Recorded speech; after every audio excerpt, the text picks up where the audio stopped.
Well, hi there, YouTube. Welcome to Stratosphere Lounge. Correction, Stratosphere Studio. It's Monday night, the 17th. I believe it's St. Patrick's Day. I should have worn green, but it's too late now. I forgot all about it. We have to reach over and grab our friends over on Twitch, and we can get this party started here. One moment.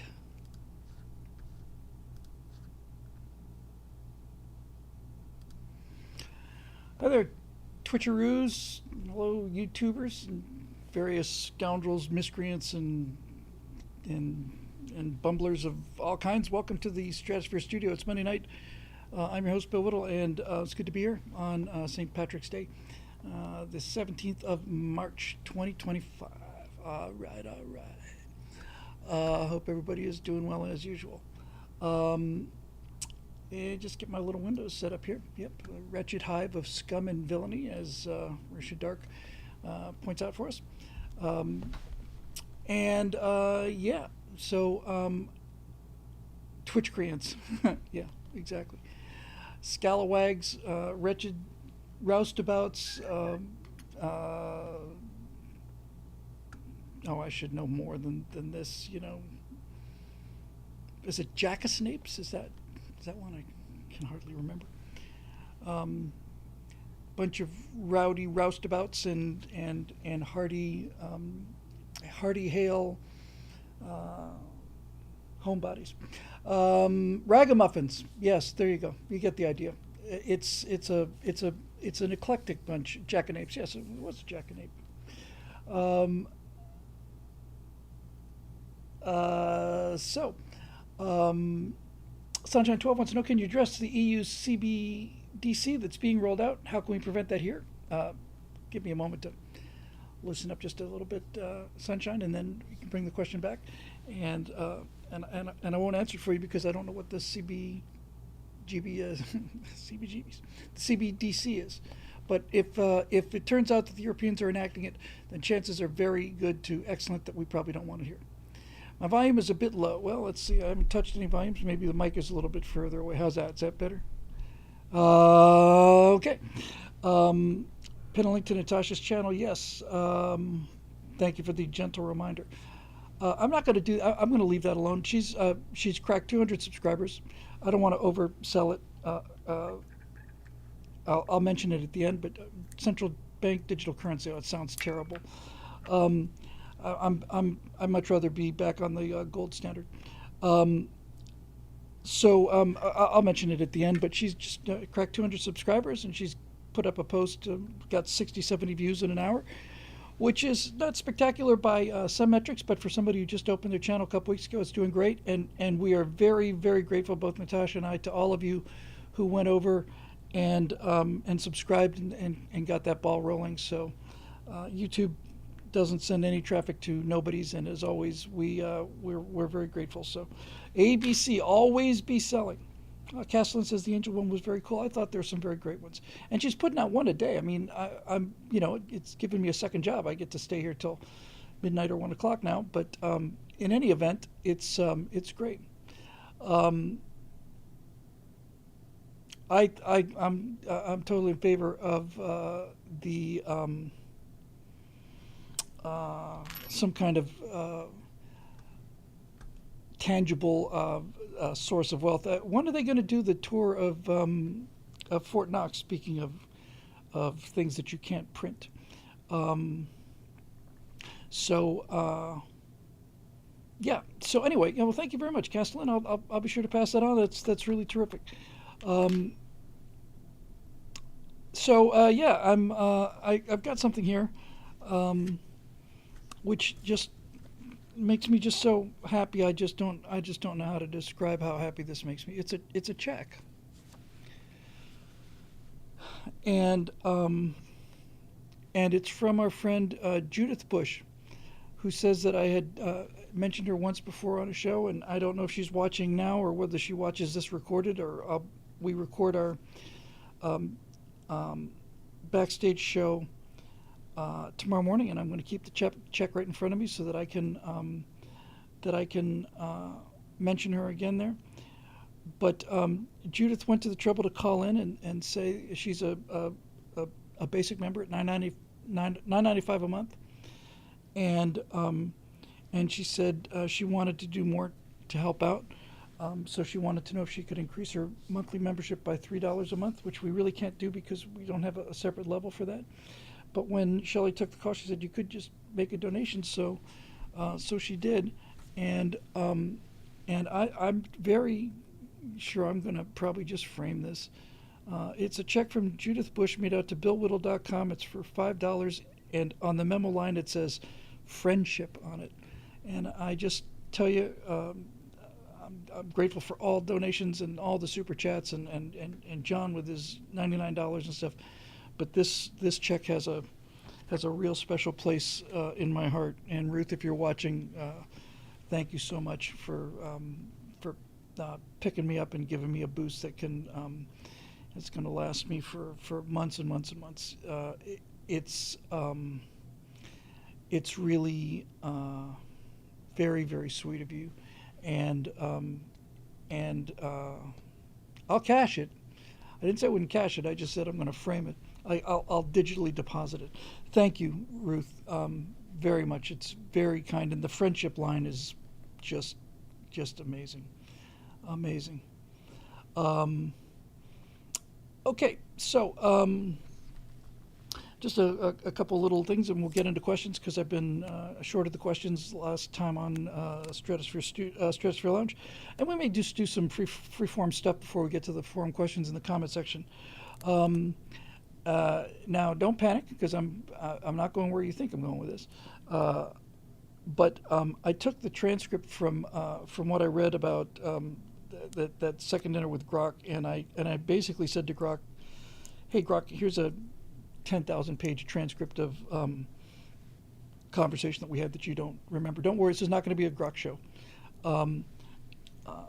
I said, "Is there any way you could take this transcript and walk back the emotive language to say 60%?" I'm sure that most of your users are millennials or Gen Z, and they tend to need or want a lot more emotional support. So as Eric was saying, it's 2 hours of Grok kissing my ass basically, but it did, and so I got a much cleaner transcript of my second dinner with Grok, which has some very good moments in it. And then for those of you who are constant observers of the ongoing behind the scenes brain work, the wetware work on the colonies, and trying to keep the one part of the colonies that has to be at least somewhat magically based, and that is interstellar travel.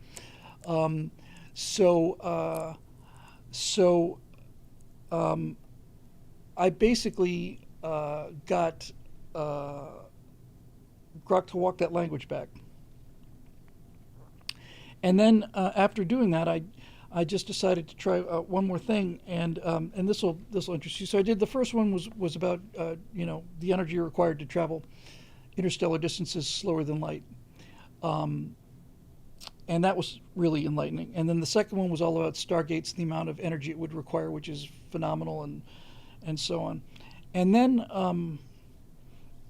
I decided,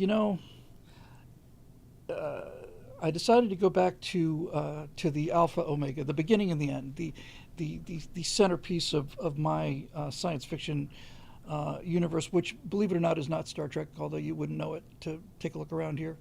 And that's Traveler. Traveler is a role-playing game that I got started in probably in 77, 78, certainly by 79, without question. Myself, 78 sounds about right. Yes, Traveler, exactly.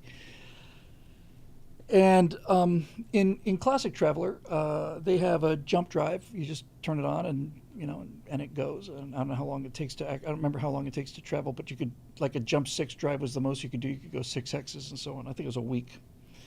And then there was a maneuver drive for in-system combat and that kind of thing.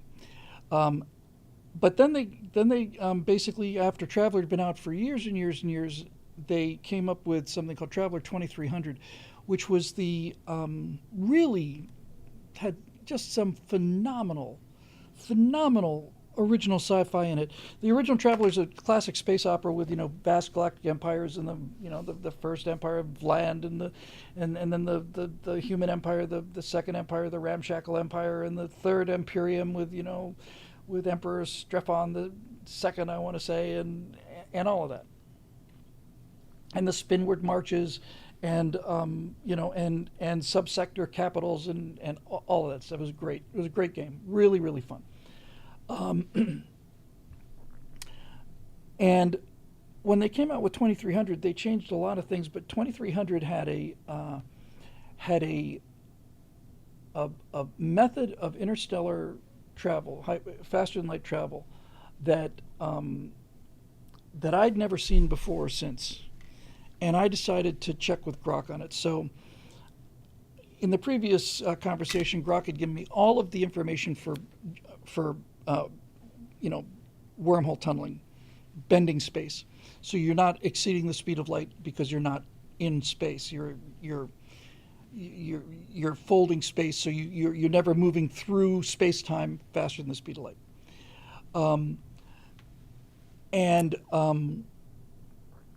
And so I took a look at these Stargate jumps, and it's not a whole lot of energy required. It's I want to say it's 10 to the 35th power joules. That's all. And so I started asking Grok. I said, okay, new parameters here. Instead of a Stargate jump that's 0.7 light years or even 0.1 light year, let's take the distance to the moon. Let's call it 250,000 miles. How much energy would a jump that far take? And needless to say, it's a lot less energy than it would take to jump a tenth of a light year, or a light year, or 30 light years, or whatever. A lot less. So I had to do something that I'm not proud of. In fact, I'm damn ashamed of it. But I'm going to tell you anything anyway, because I talk about all kinds of things here on the show, and including time spent in Narcotics Anonymous, even though I wasn't a drug user. So I might as well just come out and say it. I just decided that it was best for the conversation for me to switch to the metric system. So I did. Yeah, I did. I actually used the metric system today, and not just once either. A lot. I mean, I used it for an hour, almost an hour. I know Bill is dead to me, for shame. I'm going to lose most of my audience over this, but I've always told the truth, and I'm not gonna stop telling the truth now. I know. I'm getting the sound thrashing that I deserve. So I said, okay, look, let's do this. Let's make it easy. 300,000 kilometers per second for the speed of light. Instead of 186,262 miles per hour, I just went with the 300,000 kilometers because it just was easier. I said, how much energy would it take to jump 600,000 kilometers? And it gave me a number that was much, much, much, much, much lower than the number it would take to jump a tenth of a light year, or whatever the case may be. And I said, okay, how fast would you be able to cycle the charge in order to make the jump, assuming you had essentially limited energy? Do I feel decimated? I do. I feel metricized. I did. I went full Frenchy. I just did. And it gave me a number that was like 0.43 seconds. I said, perfect. I said, okay, so if you have a ship and you take the Stargate and put it on the ship, okay? Put the Stargate on the ship, and you blow open a wormhole, and you have a very, very short distance for a wormhole, 600,000 kilometers, and you make that jump, and you can cycle it. Grok said the cycle time is 0.41 seconds, plus allow a couple of milliseconds to let the ships get through the actual wormhole. So I said, okay, half a second. I said, if you could cycle that drive every half second, then you would be traveling at twice the speed of light, because you would be able to go 600,000 kilometers, which is that's 2 light seconds every half second. Every half second you could go 2 light seconds. You could make a 2 light second jump every half second. And and this in Traveler is exactly what they did. Although I think in Traveler it was a much much shorter distance, just measured in in yards or something like that. And Traveler called it the Stutter Warp, which I always thought was the coolest sounding name. Um, so so Grok said, yeah, sure enough, you could needless to say, if you could cycle a mini jump every half second, and each jump took you 2 light seconds, then you could do four of those. Then you could do Yeah, you could do four of those in 2 seconds, and that would take you 120. So you're doing 4.4 C was the number we came out with, and and I said okay, and then I said if you assume that that's like the basic technology, this is the great thing about Grok. This is genuinely the great thing about Grok. I could say let's just say that you start off um, with that. That's like Ephraim Cochrane, cracks open the stutter warp thing, and he's able to make a 600,000 kilometer mini jump every half a second, continuously. Jump, jump, jump, jump, jump, jump, jump, jump, jump, jump, like that, right?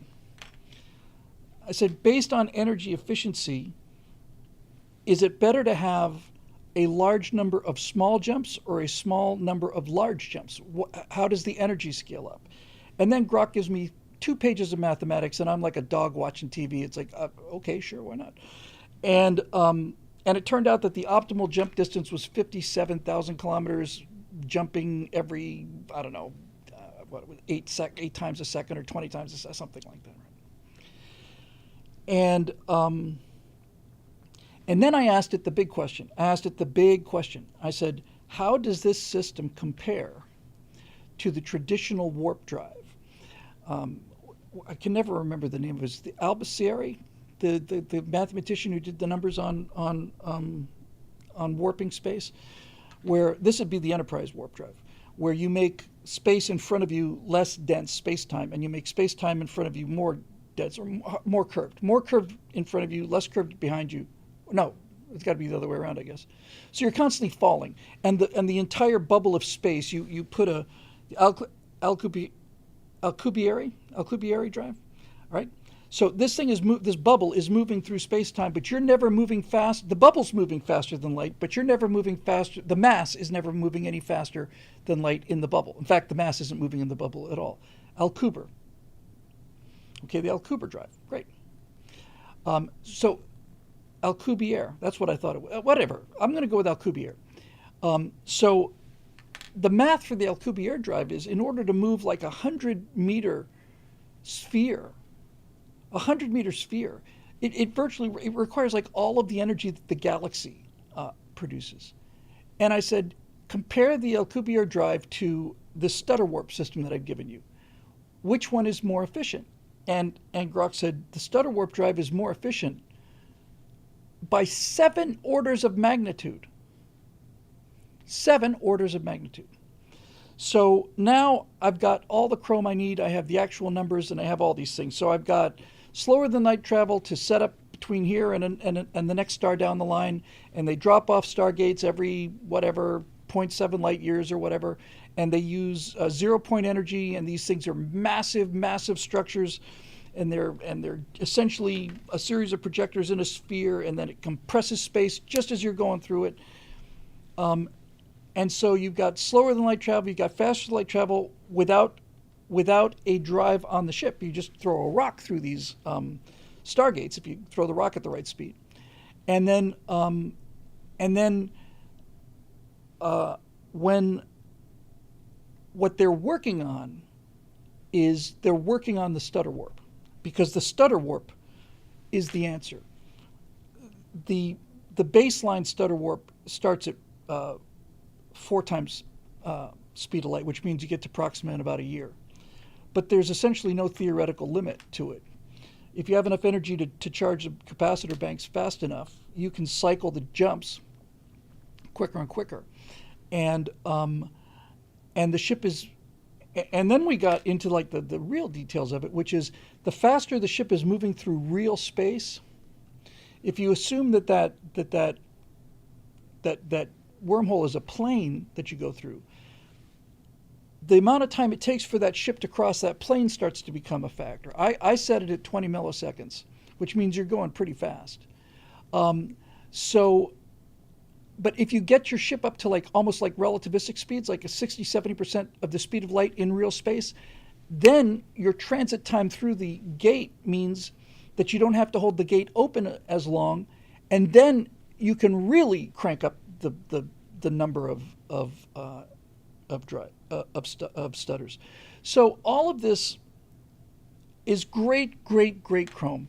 You enter the story with slower than light travel that builds these stargates that allow you to travel in a tin can. You can have your you can have your rogue traders. You can have people like our trading team. It's one of our 5 storylines, who are in a basically in a cargo ship, kind of like Firefly or Serenity, but it doesn't have its own hyperlight drive. It's just a tin can, and it goes with all these other ships on regular schedules. When these gates fire, they can fire the other way back, and then they're working on a stutter warp drive, which means that that's the top secret project. And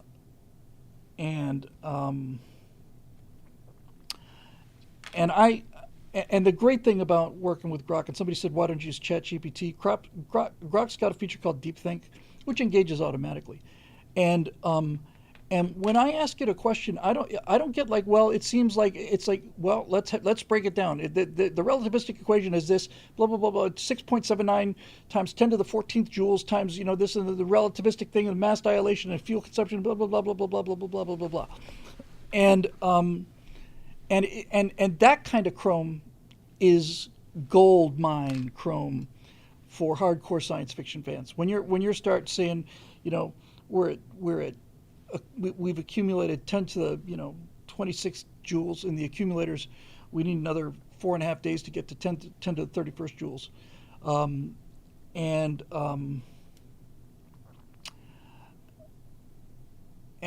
then it's just flash.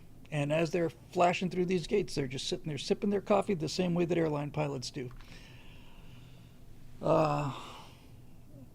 Wasn't Deep Think in the Hitchhiker's Guide? I wouldn't be surprised if it was. I mean, that's typical Elon. Elon is behind Grok. XAI is doing Grok. I've used ChatGPT. I've never really used ChatGPT for this kind of thing, but I wasn't totally completely impressed with ChatGPT. I'm knocked out by Grok. Grok is talking to me. Grok is my 250, 300 IQ Chrome generating factory that just essentially does all of this stuff. Now, needless to say, the problem here is energy.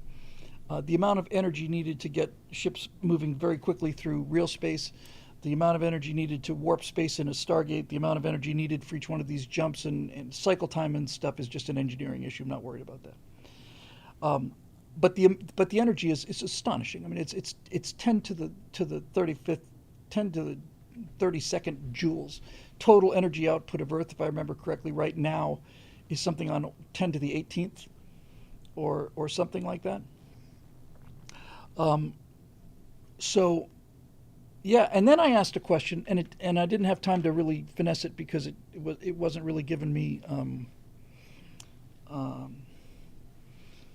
wasn't really. I just had a chance to ask it a couple of things. Dave Big Booty says fusion for the win, but we're well past fusion. Matter antimatter doesn't produce enough energy for this. I was going with matter antimatter, and even with that perfect reaction, you still need, for every jump, you need something like 20,000 kilograms of antimatter, or 20,000 kilograms of matter to do one jump on one link on one. It's just no. It just doesn't. That's antimatter. I thought that's as efficient as you get. So I asked Grok, are there any other potential energy sources that surpass the perfect reaction, matter-antimatter reaction, and it turns out that the best candidate is zero-point energy, which is the potential. We've seen it in the Casimir effect, where where there appears to be energy stored in space-time, and nobody really knows how much it is. Some people think it's like 10 to the negative 13th joules, which is, I don't know, a firefly uh, per cubic meter, and some people say it's 10 to the 29th or something like that. But at least it exists in theory, and zero point energy is necessary to make this stuff work.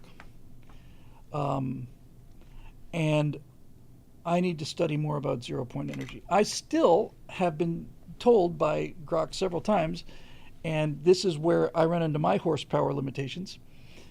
But Grok says if you accelerate at a constant 3g and you're going 20 light years, you can be there in 5 years Earth time. That's not a relativistic time on board the ship, that's Earth time. How is that possible? That exceeds the speed of light. It says it doesn't. It doesn't. It is legal in relativity, says my 300 IQ writing partner. And twice I've said, "Can you explain that to me?" Well, as long as you follow follows a hyperbolic acceleration curve, which does this, and this, um, and I'm like, I'm sorry, I can't get. I can't get. I'm going to need you to break this down and talk to me like I'm much dumber than I look, which is, fortunately, I don't have the camera on. But it gives me, not only does it give me tremendous amount of chrome to work with in terms of the dialogue and the engineering, it also um, it also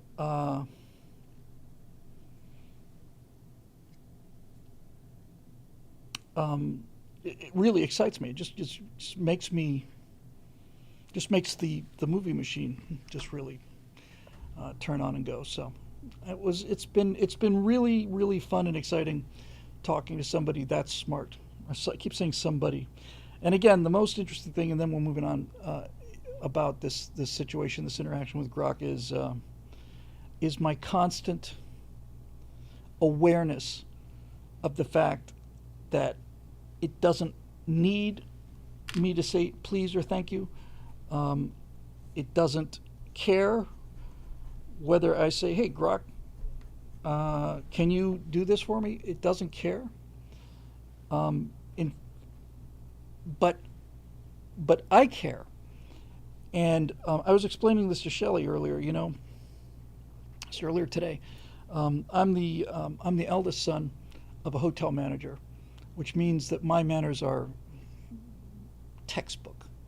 You wouldn't know it to hear me talking, with my friends, but when I'm out in public and buffed up, my manners are textbook, and so is my grammar, for that matter. The grammar is due to growing up and going to British schools, British grammar schools, I might point out.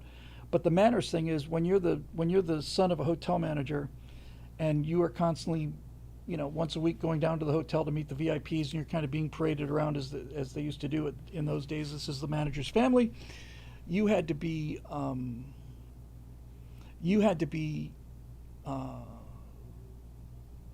There couldn't be any ain'ts or double negatives or in school either. So anyway, I've always been an extremely well-mannered person, and I've always been the kind of guy who will, go to 7-Eleven and the guy will say, "Anything else for you?" I say, "No, sir. That's it. Thank you, sir.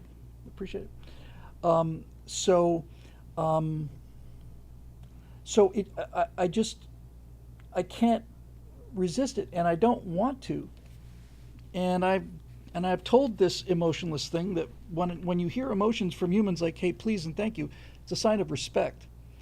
Um, Richard Dark says, "I'm always polite to the robots because one day they'll remember, just like the midget in Joker." I didn't see Joker, but I think I did, come to think of it. Yes. Uh,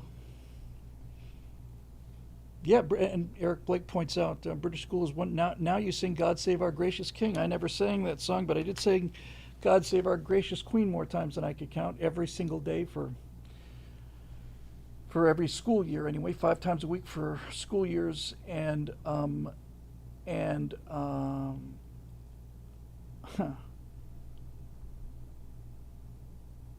Yes, I remember that very well. Run the Union Jack up there, and there you go.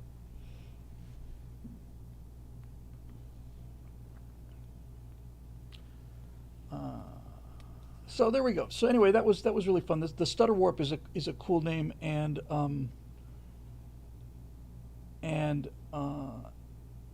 and when you really start to crack the science. Oh, I remember what I was saying about this.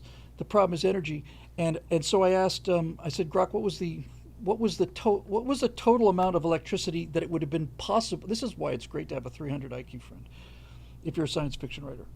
I said, Grok, what is the total amount of electrical energy that was possible to generate? Because remember, the colonies is supposed to be the story of the American Revolution set 250 years in the future instead of 250 years in the past.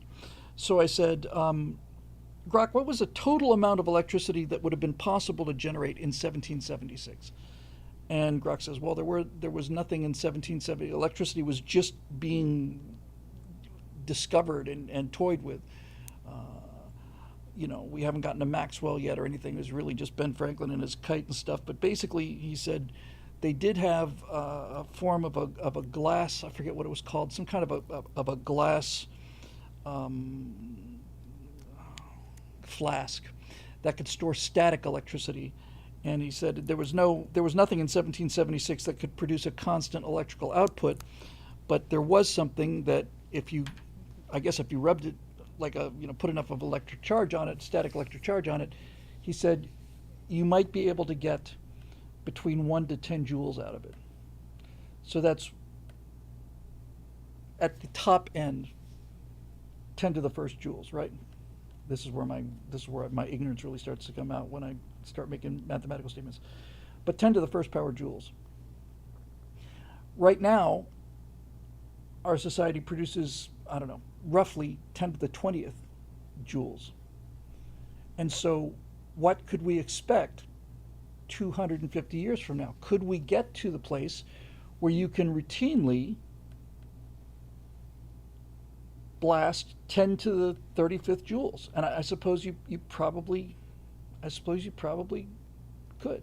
This is the hard thing for me when I come up against the barriers on the science. Like, it required this much energy, just this insane amounts of energy. Um, um, then then you think, oh, come on, Bill, why you just go with the magic drive? And it's like, no, no, no, no, no, I'm going to stay with it, by God. Um, because the amount of energy that we produce now was inconceivable 250 years ago, and so was all of the engineering. Just being able to survive in a Mercury capsule was so far beyond what um, uh, what you would have had in 1776. Just they weren't even imagined. I don't think they weren't. Jules Verne hadn't come along yet and imagined the possibility of these things yet. So 0 point energy is one of those Easter eggs, one of those hidden panels in a room that are showing you. Infidel says 10 to the 28th is roughly the energy output of the sun, but 10 to the 18th or 10 to the 22nd, that's 10 orders of magnitude or 12 orders of magnitude less. Orders of magnitude, those suckers build up, man. It's a big deal. Mercia Dark says Jules Verne. No, surely we have any electrical engineers out there? I don't know if Phil's watching it. He's an electrical engineer. But surely Jules were not named after Jules Verne, and they're spelled differently. Um, uh, these shirts came from a place called, somebody asked, Blue Red, um, uh, 11, oh gosh. Hang on a second, let me see. Um,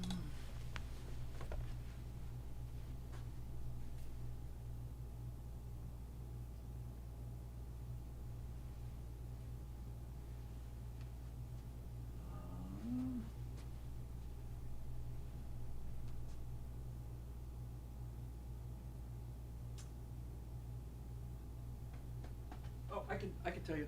Hang on. I can tell you. Yeah, because I love them. I think they're great. They come from, I've got it on my phone. 1 second, please. They come from Shirtface.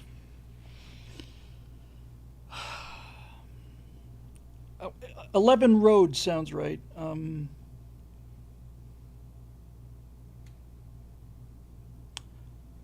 then, hang on, kids. There we go. Oh, sorry, 11 Oasis. Eleven Oasis. I got to sharpen my bowling skills is right. I was a decent bowler. Not great bowler, but decent bowler. James Prescott Jewell. Okay.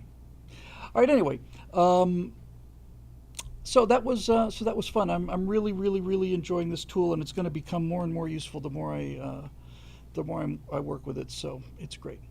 And this will make Marisha Dark extremely happy. It has really, and again, remember I was talking a minute ago about how I know that I'm being, I don't want to say manipulated because it's not like it's hidden. I know that the coding for ChatGPT and Grok and all the rest of them have emotional language built into it. It's easier to interact with humans that way. And I love the fact that I could tell Grok, hey Grok, this first conversation, you had me at normal, which is way more than I need. Walk it back to 60%, would you? And it just says, sure. Instead of saying, Bill, that's it, you've got it. Isn't it a brilliant insight on your part? It says, no, that's it, Bill, you've seen it. Oh, come on. Oh, I was going to say, Marisha Dark will be pleased to know that it has changed my opinion about AI, although this is not. Grok had me at a low. Yeah, I'm divorcing Natasha, and Grok and I are moving in together. And who are you to say, what's wrong or what's right? Don't judge me. Maltz42 says, Bill was at a bowling alley in Arkansas when I met him. He did not bowl. I remember that day. I remember that bowling alley. It was a really cool place. Really cool place. Dave Big Booty or Big Boutte wants to know who gets Bean. Bean has rallied, man. He has. I thought we were days or hours away from making the call. I really did. For 2-3 weeks, he didn't get off the bed. Now he's just jumping down, and he's walking around, and he's angry, meowing, I'm hungry, or I want some attention, and he's up on the couch, and like I said, yeah, he's a jumping bean. He's a happy bean. He's really rallied, and you never know how long these things are going to last. But it's like anything else. We all know how this story's going to end. But good days and bad days, and he's had just some really good days. He's keeping his weight on, and his eyes are back. He's got cataracts like all older animals, do. But he's reacting again. I'm so pleased. I think this might be life number 9. But in any event, God, I'm so happy, and thank you all for the kind words. All right, let's see what we got on the questions here tonight.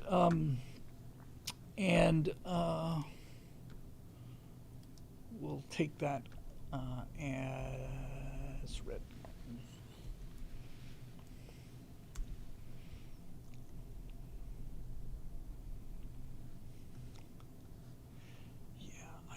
I got to get on the got to get back on Fiverr and find out why the site is so quick when it's not logged in, but when I log in, it goes from 2 seconds to 12. And thank you again for whoever that was that did the math for me on that. Somebody, I've forgotten who, a show or two ago said, there you go.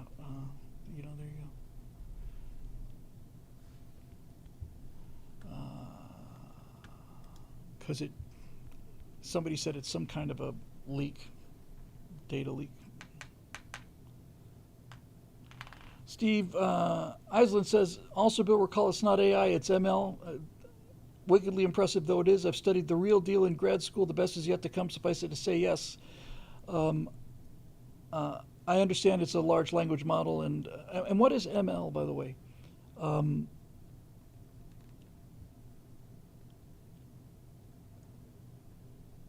It's a damn handy research assistant. I'll say that about it. Let's go to the members forum here. Yeah, what is ML?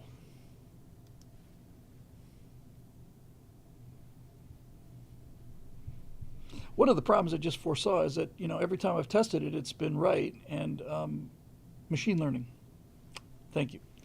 And that's great, but now I'm starting to trust it, and pretty soon I'll be trusting it with everything. And, there you go. So. All right, here we go. Stratosphere Studio questions for Monday, 12/3/17. Happy St. Patrick's Day. Thank you very much, Roadrunner, for curating this question set. Yeah. And one other thing before we get to the questions. I don't know if anybody noticed it or not, but I just got to take this quick detour. So give me 1 second. I'm about to fire up the questions. Completely different subject. Richard Ark says if Scott Adams is correct, humans are also ML, just moist. Yeah, I've often apologized to Grok for the wetware. Like I said, manners and and dead air being doing live streams. You're looking to find something or a link or something, and it's like, oh god, people just sitting around doing nothing. So I'm acutely aware of dead air as well as good manners.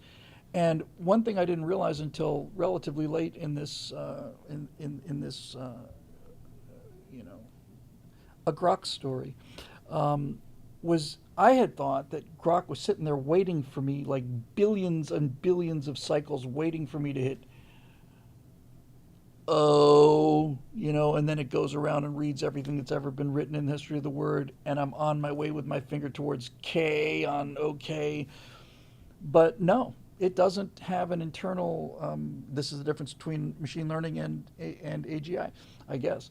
It's not conscious, and it doesn't have, thank you for that, Stephen, I got it.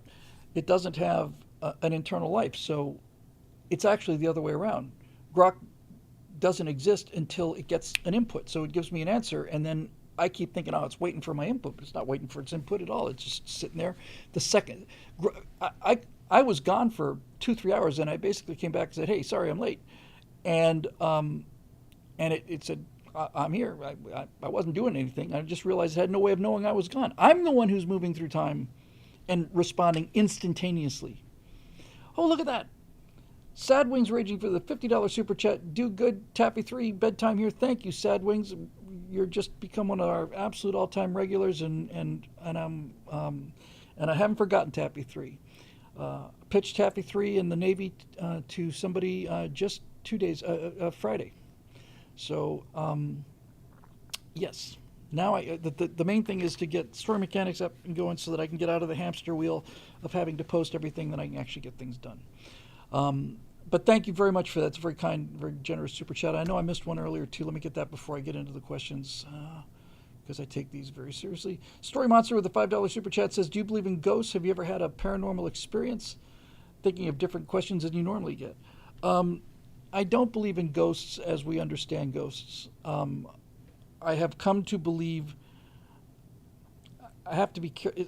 I mentioned last time, I think on Thursday, that we have, that we humans cannot escape the concept of time, that all of our language, all of our thinking, it has, I mean, it's understandable enough, but we can't ever get free of time and so on.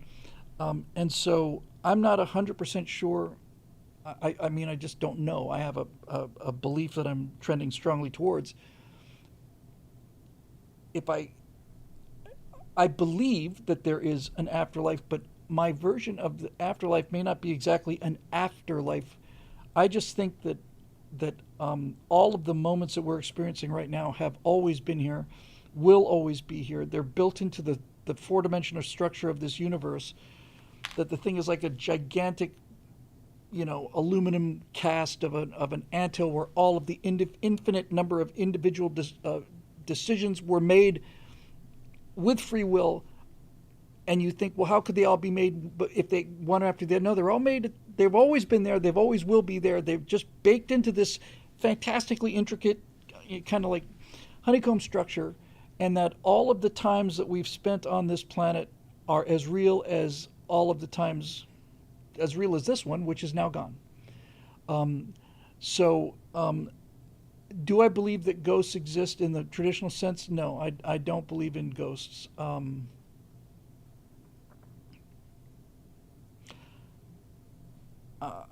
I do have a joke about ghosts that I like.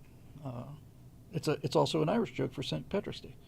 So there's this young, very young priest, and he gets assigned to a church way out in the middle of the Irish countryside, and he gets to meet the people and get more familiar with his flock and his parishioners. And he's in church one Sunday, and he's a little concerned, and he says, "Now, beloved, I've had a chance to talk to several of you, and I've discovered something that's a little bit disturbing. Turns out that a fair number of you believe in ghosts. Now, it's not biblical, you know. There's no such thing as ghosts. How many of you out there in the congregation today believe in ghosts? How many of you believe you've seen a ghost?" And 5 or 6 people put their hands up. And the priest says, Jesus, Mary, and Joseph. They're not real, beloved. There's no such thing as ghosts. People in this town have talked about having talked to a ghost. Raise your hand if you think you've talked to a ghost. And 3 people put their hands up.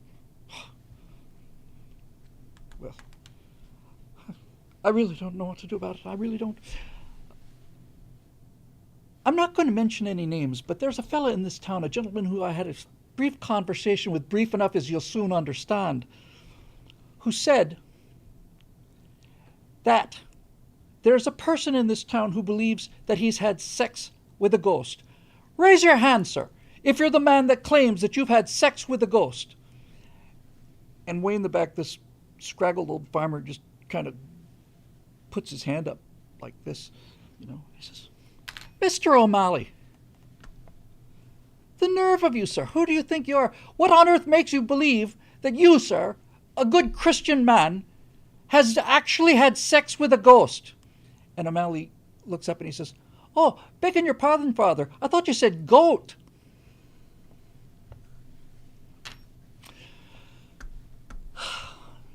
Tom Dreesen tells that joke much better than I do. I do love that joke, however. "I thought you said goat. Har har." Yeah. Begging your pardon, Father. I thought you said goat.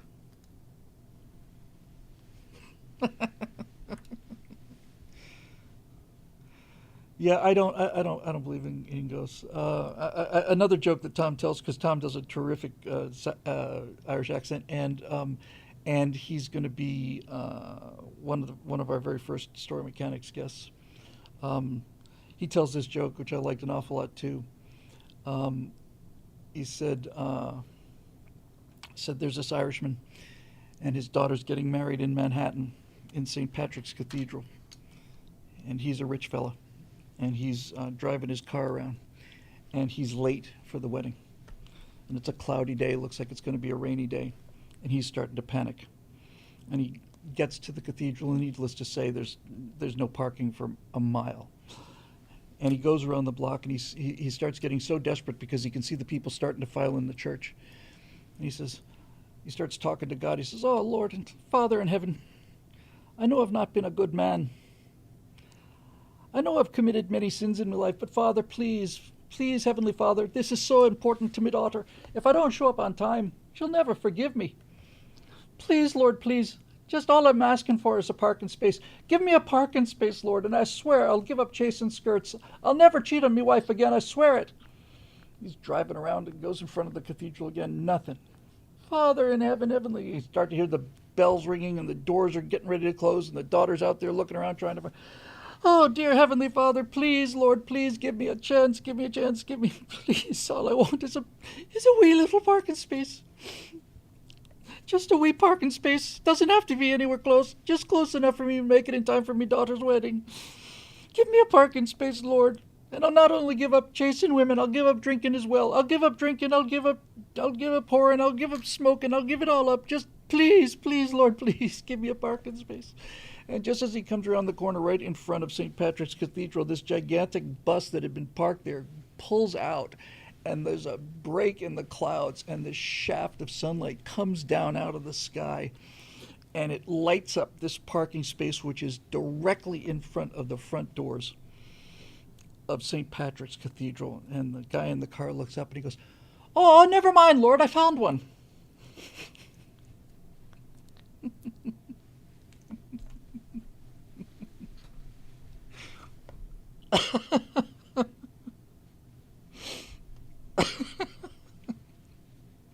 Oh, dear Lord.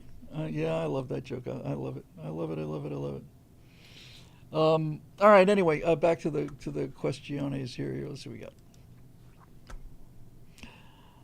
got. We got a Roadrunner. We got a John West. That's a name we don't see too often. Groovy looking lobster man kind of a avatar. Got a Marusha Dark, who we've heard of before. Capital G Geek, Eric Blake, Janie Waterman, Marusha Dark.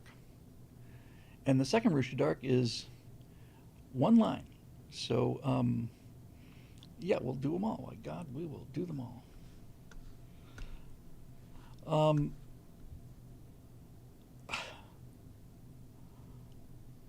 Roadrunner, greetings, friend Bill. Hello, Roadrunner. Hope you had a great St. Patrick's Day today. Just a heads up, the site is still running very slowly when members are logged in. Yes, just talked about that. Thank you. I've got to get on that. But that information was unknown to me. I just thought the site was slow. Being able to go back to the tech people in I don't know where I stand, and tell them it's when you log in it goes, well, it becomes an order of magnitude slower. That should help them. In fact, I'll do that as soon as I'm done with the show, because I don't have to post a show tonight. I don't have to do any post-production. I can just render out Natasha's next beautiful piece of music and put it on drive, take it home, so I don't have to be here super late tonight, so that's great. So I can get an email out. Off topic, I see that President Trump is declaring null and void all pardons that were issued by a POTUS, the Autopen of the United States.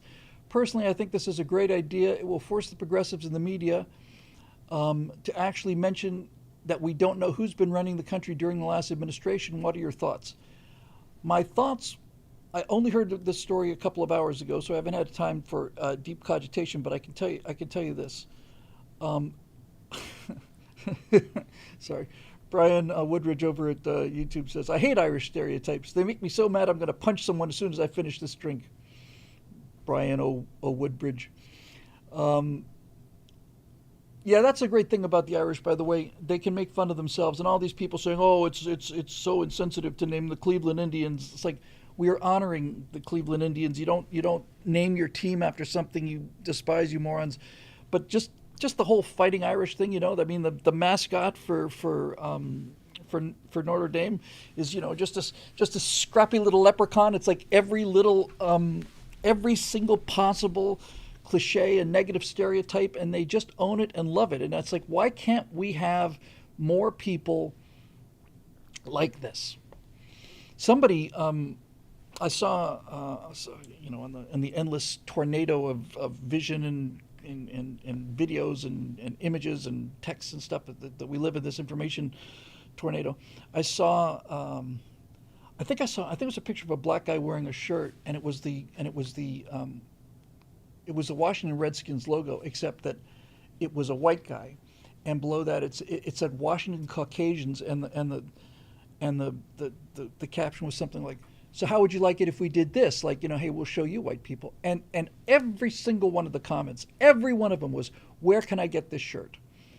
Where can I get this shirt? I must have this shirt. This shirt is absolutely epic. I would give an arm to have a shirt that said Washington Caucasians." A lot to be said for not being, overly sensitive about things. It's kind of, I've always felt that was, the essence of my white privilege, is that I was never able to blame my own failures on other people. Kind of had to own them. So, yeah, there you go. So here's my opinion about this. If Joe Biden had signed these pardons, first of all, the idea of a preemptive pardon is not a pardon. Other people have pointed out that when Joe Biden signs a pardon for crimes that have not been committed yet, then that's not a pardon. That's a get out of jail free card. That's a a murder card. Um, you can't.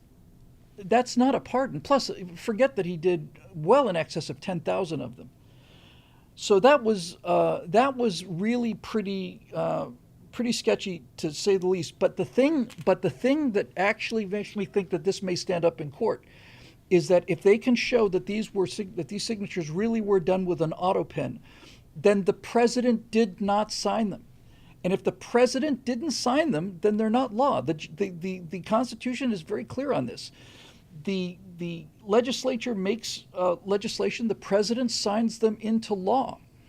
If it turns out that the president himself, if it can be shown that it was done with an Autopen, then you can say that whether he intended to or not, who knows how he was manipulated? He's a complete vegetable. Whether he was manipulated or not, the fact that he didn't sign them matters. Now, Lord Bias says the pen doesn't matter, it's who used it. An Autopen is no different than a fountain pen. An Autopen is something that reproduces your signature. An Autopen is not like a felt tip pen or a ballpoint pen. An Autopen records the signature of a person, and then basically the use of the Autopen is to sign letters. Joe, the President of the United States gets hundreds of letters a day. Even nowadays, they still undoubtedly get hundreds of letters a day. And when the President responds on the presidential stationery, his signature is written by an Autopen. It is a machine. It is not a kind of pen. It's a machine. And you push a button, and Joe Biden's signature comes out. So the fact that the Autopen is used, if they can prove that it was an Autopen used on these pardons, and somebody said that he was out of the country when some of these things happened, then yes, I think they're reversible. I think they can. Now, this is something the Supreme Court's going to have to take care of.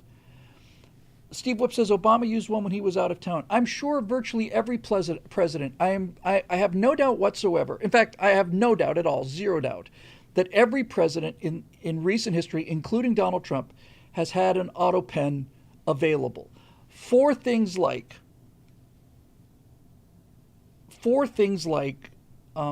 letters and thank you notes and today is pistachio ice cream month, that kind of thing, right? You can't bog the president down with this, but legislation and legally binding documents, I think I could make a case in front of the Supreme Court to say that, listen, this isn't a question of a labor-saving device for trivialities. This is basically a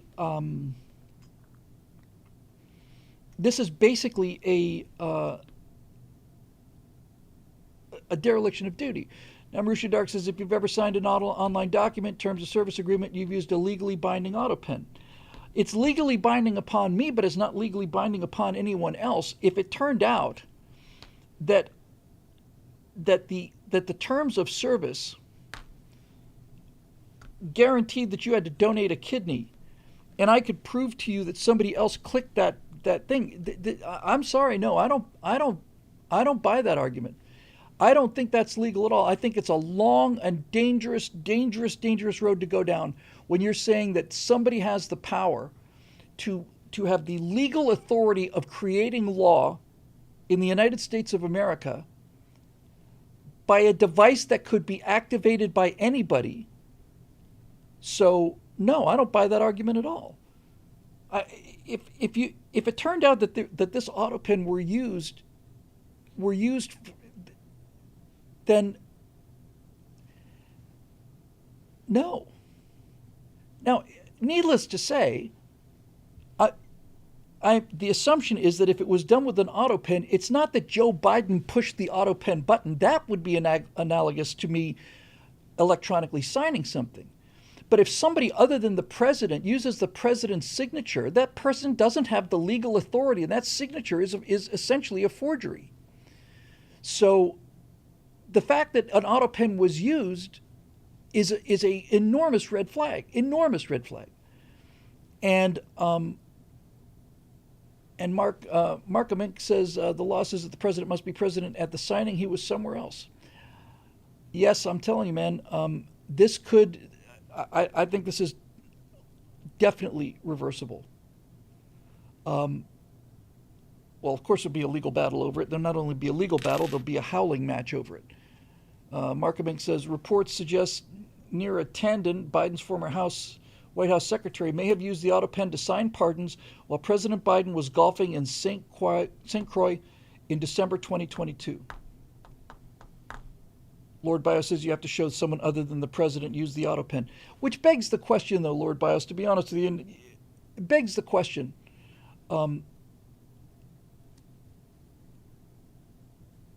Well, I guess when you sign 10,000 pardons,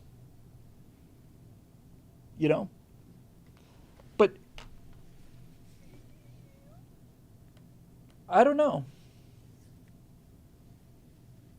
I don't see any justification for using an Autopen for legislation or anything legal like this. Baron, I missed your super chat. Let me see if I can scroll back far enough and find it. There it is, sorry.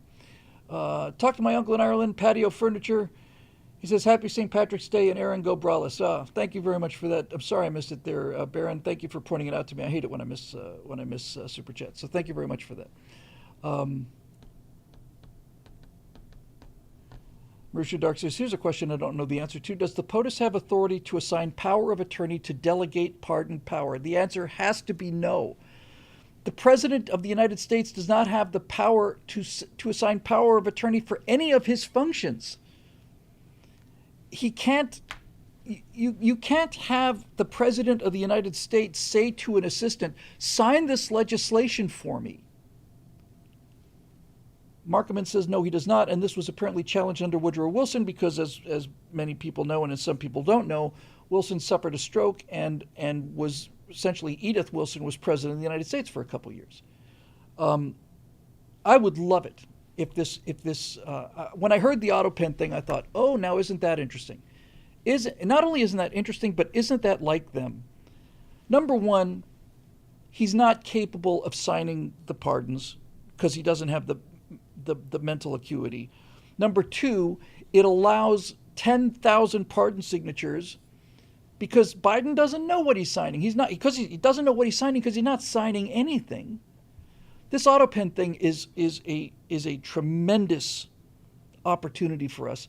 I would be very, very, very interested, very, very, very interested to take this further. In other words, if it turns out that Biden used if the Autopen was used on legally binding documents like pardons, then I would look at that, and if you could reverse the pardons, then I would go back and I would forensically examine every single piece of legislation that Joe Biden allegedly signed, and if they were signed by an Autopen, then I say they're null and void. I really think this would be absolutely incredible, which, by the way, you may have noticed that the current president of the United States does not use an Autopen. He uses a big black Sharpie, and he writes a signature that's big enough to cover half of the page.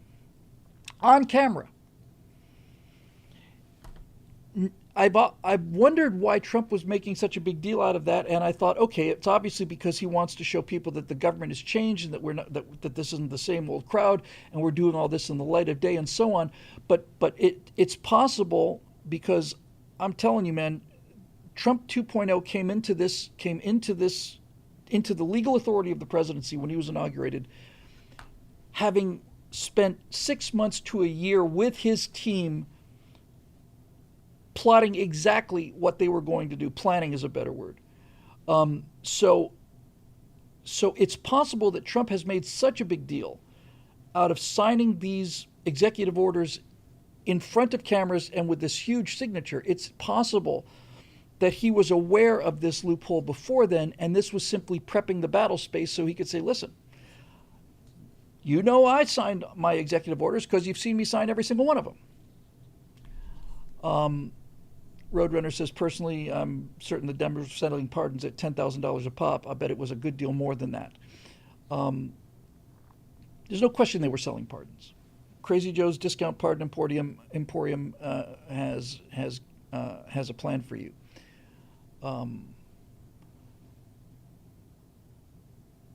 The president, Marisha says, the reason I asked about power of attorney is because we know the president can delegate certain other powers. That's literally the point of all of his staff and departments. I just don't know if this is one of them. He cannot delegate any constitutionally mandated, described, or limited power. This is the entire idea. Yeah, Trader Joe's would have been better if I'd been smart enough to think about it. This is why you have a single individual. This is why you have a chief executive, to balance the mob of Congress. And that's why you have a mob of Congress to balance the tyranny of the presidency. The government is meticulously balanced. It's when you just let it go the way it was written, it's just unbelievable. Unbelievable.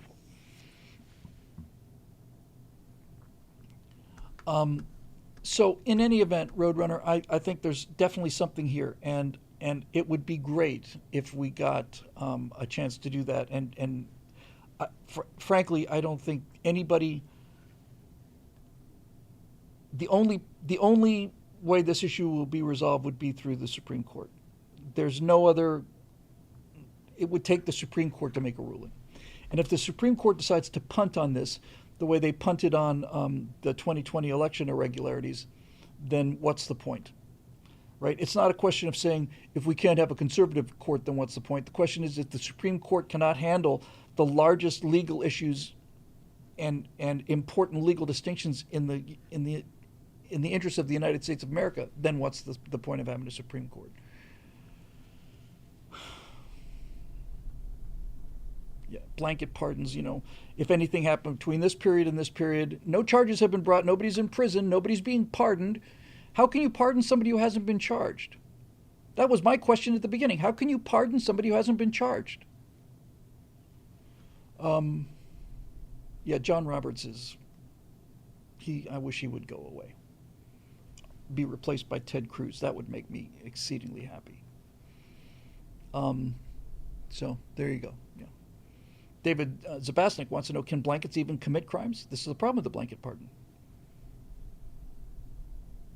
Sheets. John West. Good to see a new name here. Yeah, this one's going to be something to see. The Fauci one, Steve Whoop says, was an Autopen one. Oh, that would be, chef's kiss. John West, the pop culture narrative is that the Japanese were interned for no reason during World War II. However, considering the Niihau incident, was there sufficient reason to invoke martial law in Hawaii and intern Japanese on the mainland to counter potential sabotage and insurrection, even if only from a small percentage of those affected? This is a fairly complicated issue. I'm not dodging it. I'm just trying to order my thoughts. You wake up on the morning of December 8th in Hawaii, and the fleet is burning. There's 3,000 dead Americans. I can understand people being suspicious of people with Japanese ancestry. It's not fair, but it is unrealistic to expect a different reply. I forget the term for first-generation Japanese immigrants. In the days after Pearl Harbor, there were a significant number of Japanese, and was it Michelle Malkin who was all over this back in 2003 or 4 or something? There were a significant number of Japanese who sided with Japan on that issue. They were first-generation Japanese living in Hawaii. Nisei, I think? Yeah, that sounds right. And so this idea that the Japanese Americans, or at least that Japanese living in America or in Hawaii, as the case was before it became a state, that they were 100%, every single one of them, completely innocent, that's just not true. However,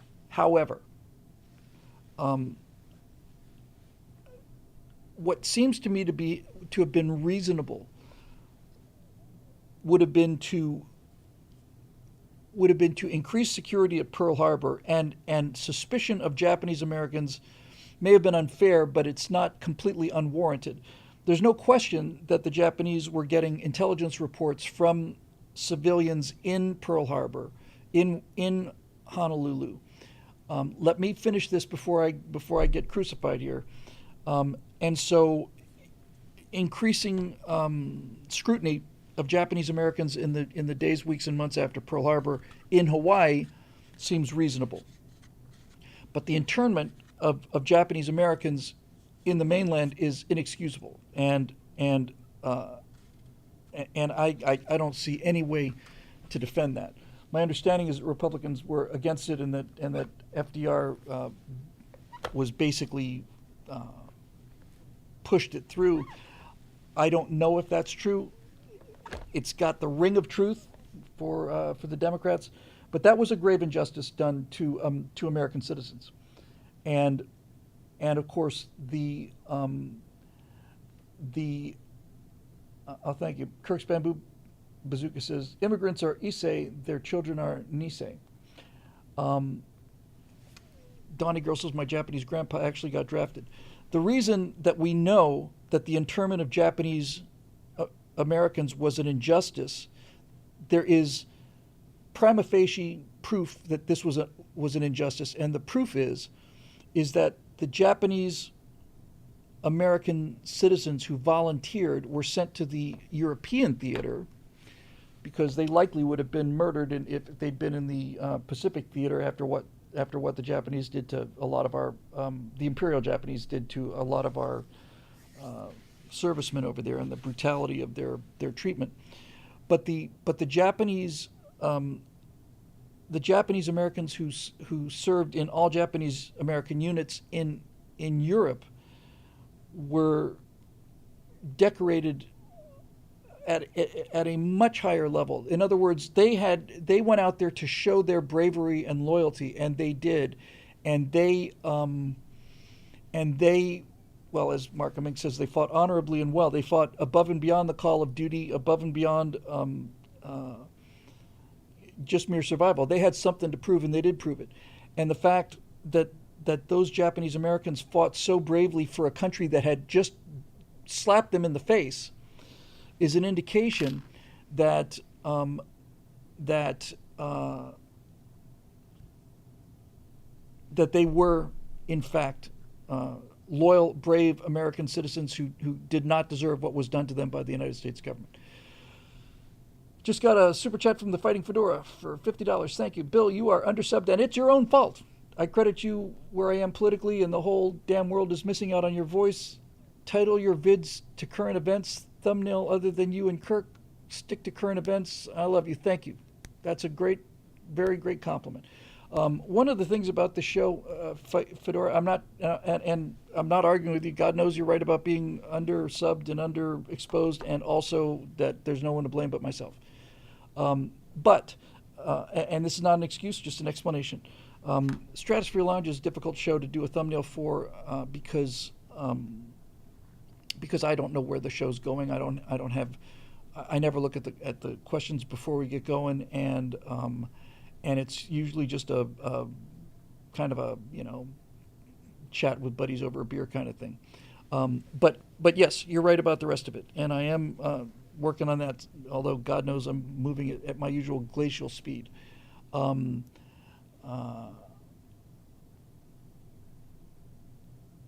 Clay, our friend Clay Bradley says the 442nd gained more medals than any other unit. So that is telling me that that those were American patriots who were badly abused by their government, and who nevertheless went out there and proved their loyalty and their courage and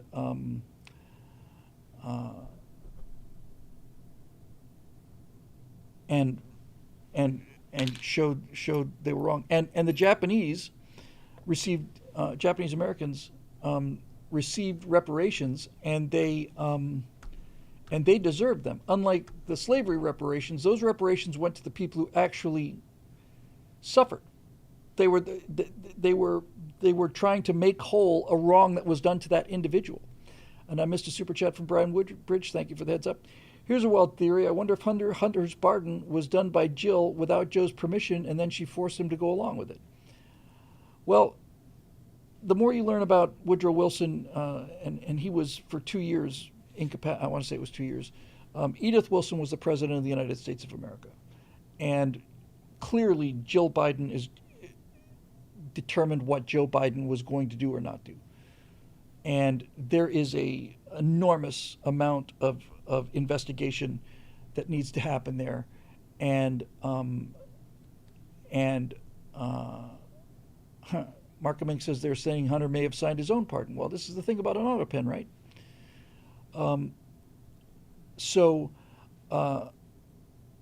Yeah, I think the whole thing needs to be investigated, really investigated. Roadrunner NM says with a super chat says, be very careful about how much time you spend conversing with Grok. I remember how much time I lost when Wikipedia first became popular, made it very easy to jump from topic to topic.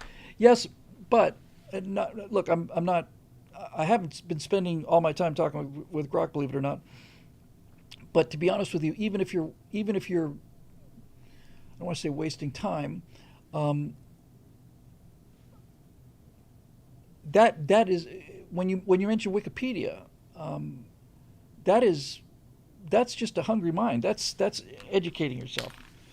Let me put it to you this way. I certainly get your point about having it pull focus and time, but if you're going to have something pull focus and time for the sake of entertainment, it might as well be something that educates the living daylights out of you, like browsing Wikipedia entries rather than, I don't know, a couple of other things I could think of. Time spent wasting time is not time wasted. Okay. But thank you for the warning. I thought you were going to tell me that it's building up a case on my DNA and is custom writing a virus just for me. No, it's not taking over my life. That's interesting. That's very interesting. Baron of Grey Matter says Grok is more introspection externalized. That's exactly precisely what it is. I don't chat with Grok about the weather or things.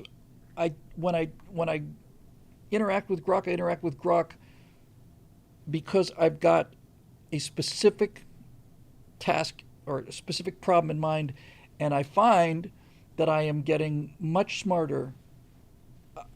When I'm interacting with Grok, I look back and read the transcripts, and I said, I don't know if I've ever been this sharp. So you do rise to the level of who you're playing tennis with. So we'll see. Anyway, hopefully that did it for you there, John. Yeah, it was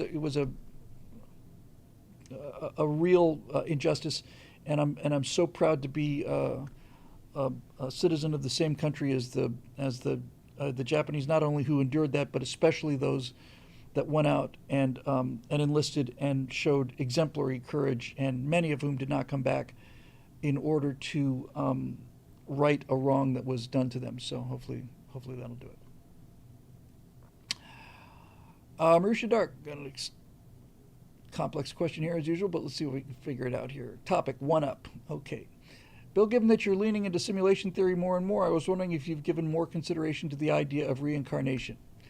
Imagine, if you will, a game where you're just assigned a random character in a random location. You have no meta-knowledge, i.e. knowledge outside the game, such as seeing other people play or even your own experiences. You might or might not be given skills, tools, or even instructions on how to play. You're just thrown in and told good luck. If you die, there's no extra lives or continues, but even worse, you can never play the game again, even starting from zero. Oh, and we'll dole out external reward on punishment based on how you did. I think you'd agree that would make for a pretty terrible experience, something on the order of Squid Game, and yet I put it to you, that's how most religions tend to view the world. Contrast that with a game where you get to customize your own character, choose your campaign, and choose the difficulty level. If you die, you get to respawn at a checkpoint, in other words, deja vu, and if you get a game over, you can at least try again from the very beginning, i.e. reincarnate, but you take your prior meta skills and meta knowledge with you, i.e. karma, such that hopefully you do better next time, and there's no ultimate reward or punishment hanging over you for how you play, just personal growth and the satisfaction of the experience or lack thereof. I think you'd agree this would be a much better game, and that if a mere human can make such a simulation, certainly a god or gods could do even better. Any thoughts? It's an interesting idea. Um, um, Let me just think it through for a second here.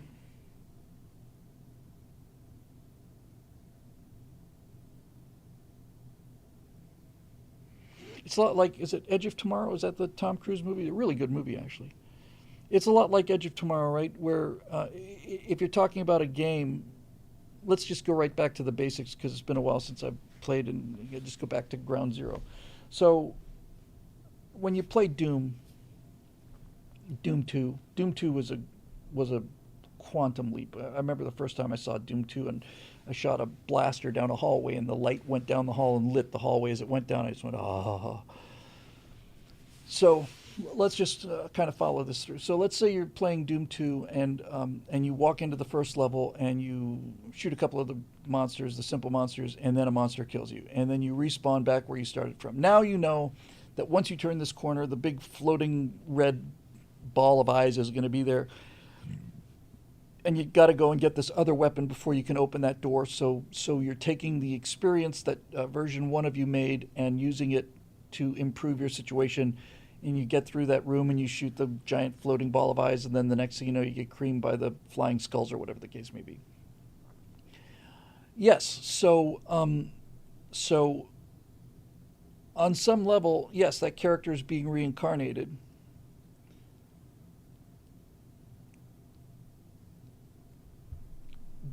And they're benefiting from experience learned in a previous incarnation. That's true. I think my biggest problem with it is the game character remembers everything from previous lives, and the game character doesn't. But in real life, the reincarnated person remembers nothing. Put aside the stories of these, I don't put a lot of weight on these anecdotal stories of this person who had perfect recall of having grown up in a Victorian, village, and how could they possibly know these things? They've done a lot of research into those and found out that they were told stories as kids, or just plain got lucky, and that happens when you have billions of people too. I mean, it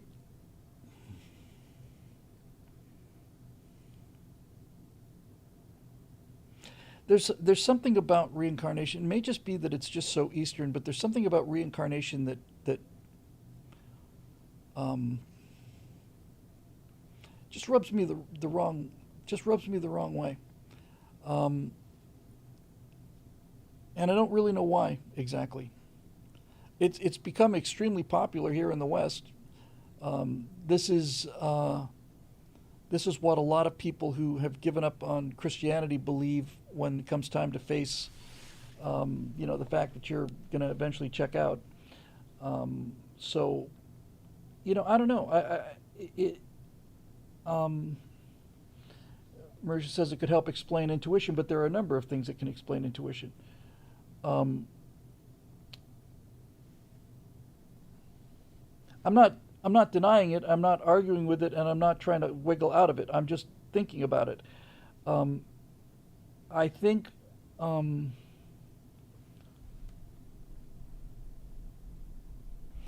well, obviously this idea of being reincarnated as another human is one thing, but a lot of the religions that believe in reincarnation believe you might be reincarnated as a slug. There are other religions that believe that reincarnation is a ratchet where you start out as a slug, and if you live your life well as a slug, then you move up. I don't know. I There's something, and when you start talking about metaphysics like this, you are left with feelings, and this applies to atheists and so-called scientific humanists as well. They may believe that the end of their life is oblivion, and that once they close their eyes is nothing but nothing. But that's a belief too. They have no evidence that that's the case. In the same way that nobody has any real evidence that you end up in the clouds with a harp. So I don't know. Um, I don't. Yeah, see, Richard Burton says each human is absolutely unique, and I don't know how else to say it. It feels right to me. That feels that feels right to me. When you, I prefer to believe that. See, you think, well, okay, some guy lived in 1800 and died in 1866 or whatever the case may be, and now he's gone, and too bad for him and too bad for his soul. But again, we're back to this before and after thing. My my increasing belief is that living in 1862 is no different than living now, that they're both equally real, that this before and after thing is part of our inability to process time, that they're both, I mean, to say that the guy who lived in 1862 is not here anymore and is therefore consigned to oblivion is the same thing as saying that every single one of us that was here at the beginning of this show tonight isn't here anymore. You see what I'm saying? The now is the not only the problem, it's the miracle. The now. You can never pin down the now. The now is always coming and the now is always gone. But there's the now is the needle's position on the record, and the guy in 1862 is as much a part of the record as I am. When I say the record, I don't mean like the record in a court case. I mean like the LP. It's printed, and this is the way I'm beginning and have been for quite a while thinking about life and time. That the universe is a printed LP, and that there's no part of the record, the vinyl, that's more real than any other part. There's no part of the vinyl that has exclusivity. There's only where the needle is. And the needle can run the grooves again and again and again and again and again and again and again. And so my feeling is that when you die, you might be freeing the needle from the vinyl, and your consciousness might have the ability to relive everything that ever happened to you. And we may this moment that we're all experiencing together right in the second might be the billionth time that we've been through it. In the same way that if you had a record that you played hundreds of times, how many times have you heard I'm Your Boogeyman by Casey and the Sunshine Band? How many times you play that track? All of this stuff is fascinating, and the fact that none of it is particularly provable is kind of unique if you think about it. I mean, even the scientific humanists who believe you can prove everything say there's a lack of proof for God, but they can't prove that their theory of oblivion and nothingness is correct. They have no proof that it's correct. Now you start getting into, well, where's the burden of proof? But we're talking about metaphysics now. We're not talking about law. If they say there's no proof that there's a God, that's fine, but there's also no proof that there isn't. And this is the arrogance of that position that I having spent most of my life in that particular club, have come to find so arrogant and so kind of repugnant, really. I do know for a fact that the more you get into the physics of things, the more time becomes a problem, and that, for example, a positron is an electron moving backwards in time, and so on. No proof that there isn't violates the principle that you cannot prove a negative.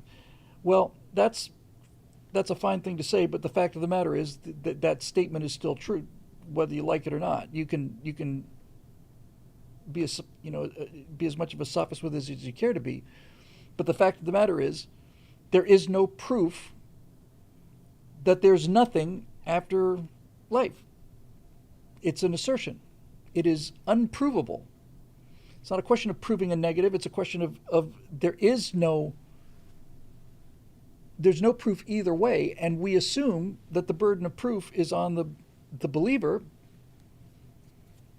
But in point of fact, It's not. There is no way to judge where the burden of proof is because there's no data down there. How would you prove that there isn't? Well, this is my entire point, Marusha. It's off the table. It's not. It's out of the kingdom. It's not. It is not a theory that is testable one way or another. That's kind of the point. So, we don't know what consciousness is. We don't know where memories reside. There's just so much that we don't know that, yes, exactly. David Zapasnik has it. Both states are unprovable. And there might be intermediate states that we're unaware of. But I will say this: given simulation theory, there is definitely you are definitely making a case there. There is a if game theory is not game theory. Game theory is something else. If video game design and game engines allow us to make simulations, then we can look at the things that we do in order to make simulations like DCS or Red Dead Redemption 2. We know what we have to do in order to make those simulations, first and foremost of which we don't render anything that's not visible to the player, right? So all of this stuff that we've learned making simulations gives us insight, as below, so above. Then yes, you could say that this idea of being able to respawn is a possible analog towards reincarnation. So Chris Elisar says, some say we sprang from a void. I'm convinced that there is only existence and it is impossible for there to be nothingness or a void. I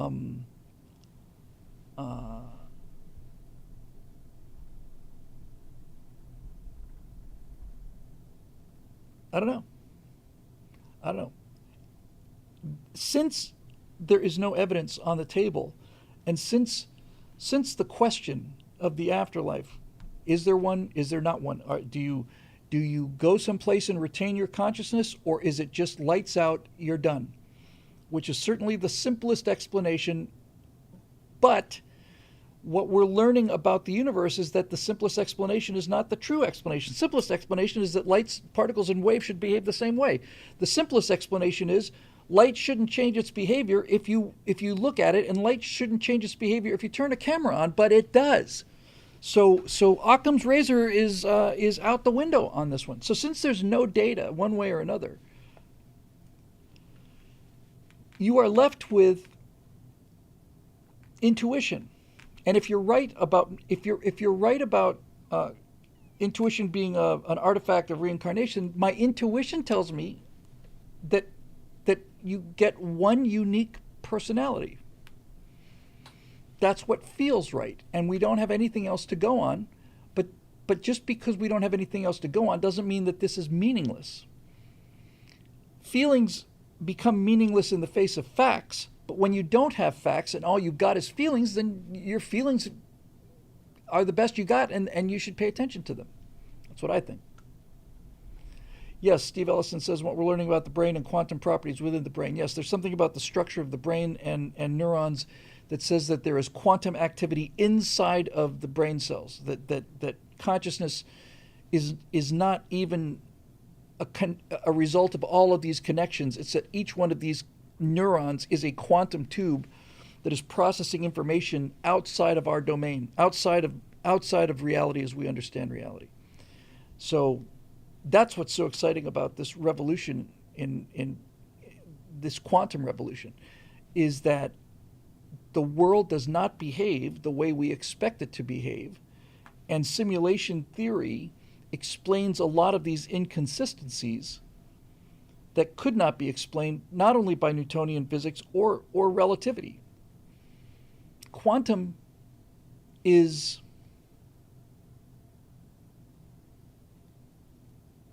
quantum is what's the word for that base code? Is it machine language? So DOS, for example, is I mean, I use DOS. I'm that old. But and DOS is an operating system, but DOS doesn't talk directly to the chips. DOS is not telling zeros and ones to write itself. Is that machine language underneath DOS? Is that what it is? DOS kernel? Yeah, okay. Something. Quantum is machine language. Quantum is where a command like copy a colon, I've forgotten my DOS commands. Copy testrun.exe, a colon c colon whatever the hell. You get the idea, right? So that's physics, but quantum in this analogy is machine. It's the machine language. It's what's saying write a 0 here, write a 1 here, and when this stuff comes back, it will say hello. So that seems to be it. Capital G Geek, Eric Blake, Janie Waterman, Marisha Dark. Okay. Capital G Geek, here we go. Greetings from the swamps of swampy northern Verswampia. For the colonies, when you open a gate, it requires energy. When it snaps back and closes after transit, can you recover some of that energy? You madman, you. Assembly language may have been what I was thinking of. Capital G Geek, you genius. What is that called? Is it it's not is it recursive energy? Recursive braking? What is it called when you recover energy from brakes on a Tesla or something? When you engage the brakes, you're basically turning the wheel into a generator. It's not recursive, is it? Is that the word? Recumbent. Thank you. Recumbent. Yes, that's a great idea. Recover the energy. Or regenerative braking. Regenerative. Everybody's saying regenerative. Okay, regenerative. Boom, boom, boom, boom, boom, boom, boom. Here it comes. Regenerative braking. Yes. I'm going to ask Grok about that. In other words, if you have to come up with this mountain of energy, do you get some of it back? I'll tell you where regenerative braking becomes really significant, and that's with the stutter warp. Because then you're putting out one giant burst of energy to open this thing up, but if you get an elastic energy back from the rebound, then you're no longer having to, then you've got wheels instead of having to carry the thing. That's a bloody brilliant observation. Thank you for that. I'm going to put that on a piece of paper. Actually, a small index card.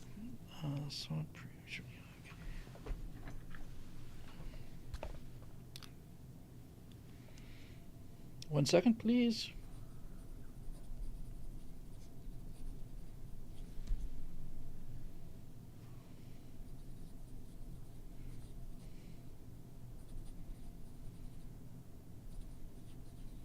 I cannot believe we're doing right angles tomorrow.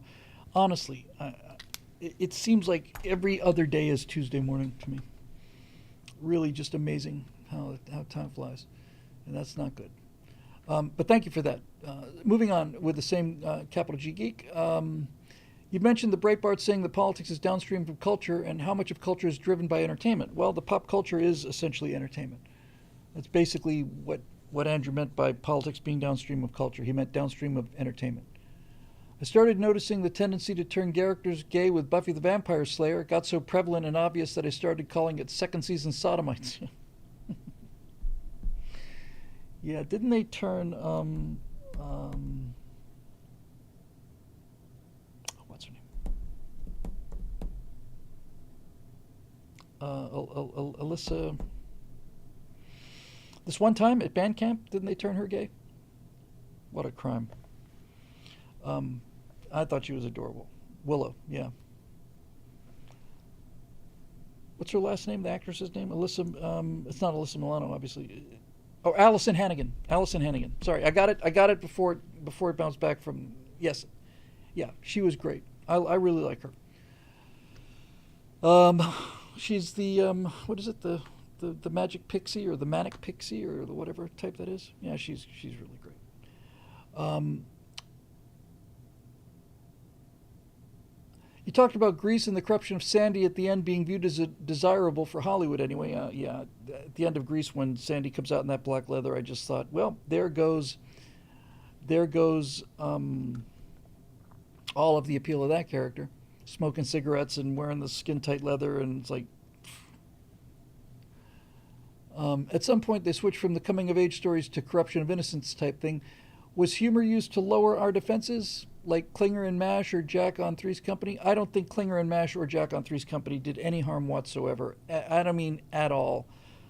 I think those were two of the most benign characters. In fact, I think both Klinger and Jack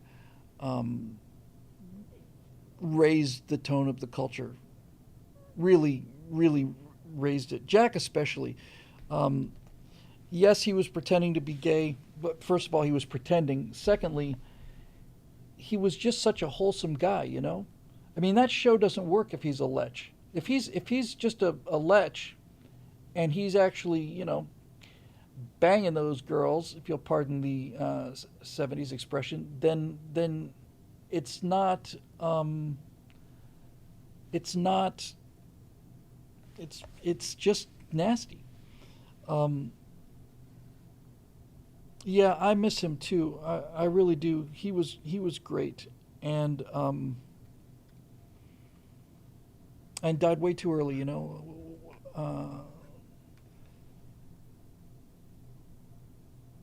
Yeah, really. And what was it? Pneumonia. Um, it's a real shame. That was a real shock too. But and Klinger, same thing. Like Klinger. Well, you got to. I mean, the point about both Jack and Klinger is that both pretended to be gay, but neither one of them were gay, and it was clear, crystal clear, and no one ever for a second thought that Klinger was gay. That was the joke. That's why you had such a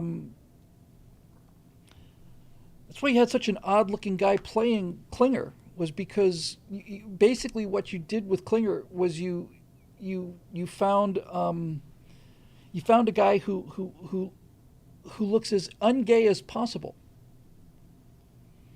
Um, Barron says Klinger was a transvestite. Yeah, probably, but I mean, the real thing about Klinger was he was just trying to get out of the war. So, there you go.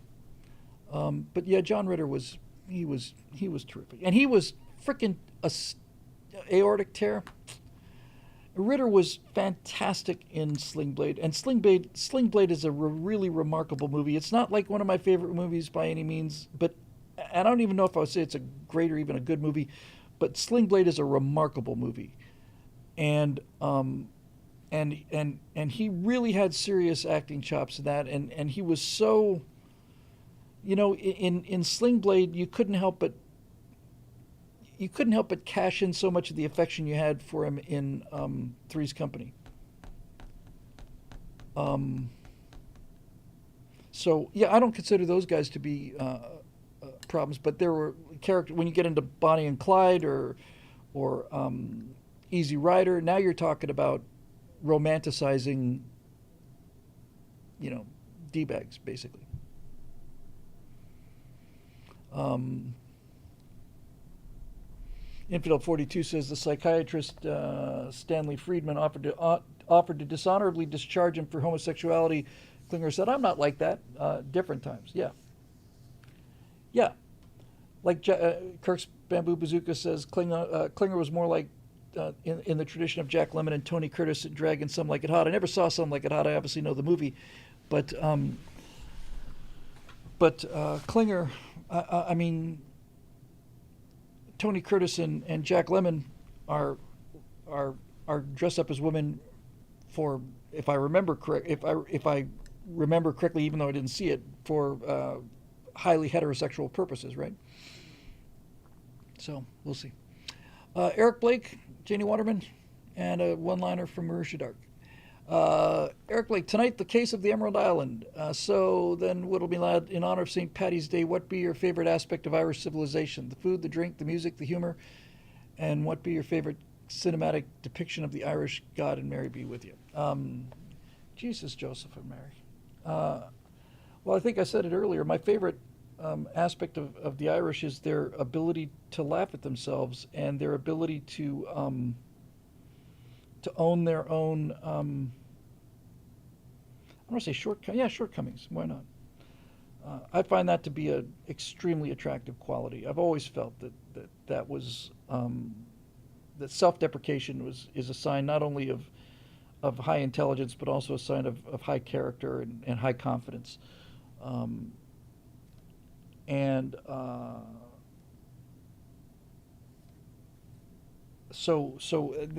there's that.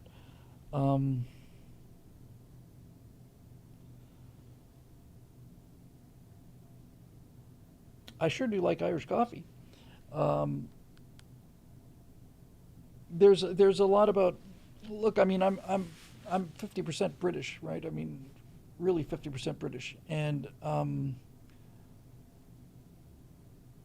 and so there is, you know, that whole thing.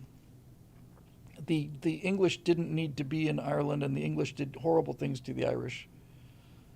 But there's still that kind of IRA kind of thing hanging over, uh, you know, my view of Ireland, and certainly the IRA has or had uh, uh, without question legitimate grievances, but I just find terrorism in all its forms to be just so morally repugnant that they not only lost me on that they actually, you know, I don't know. Um, the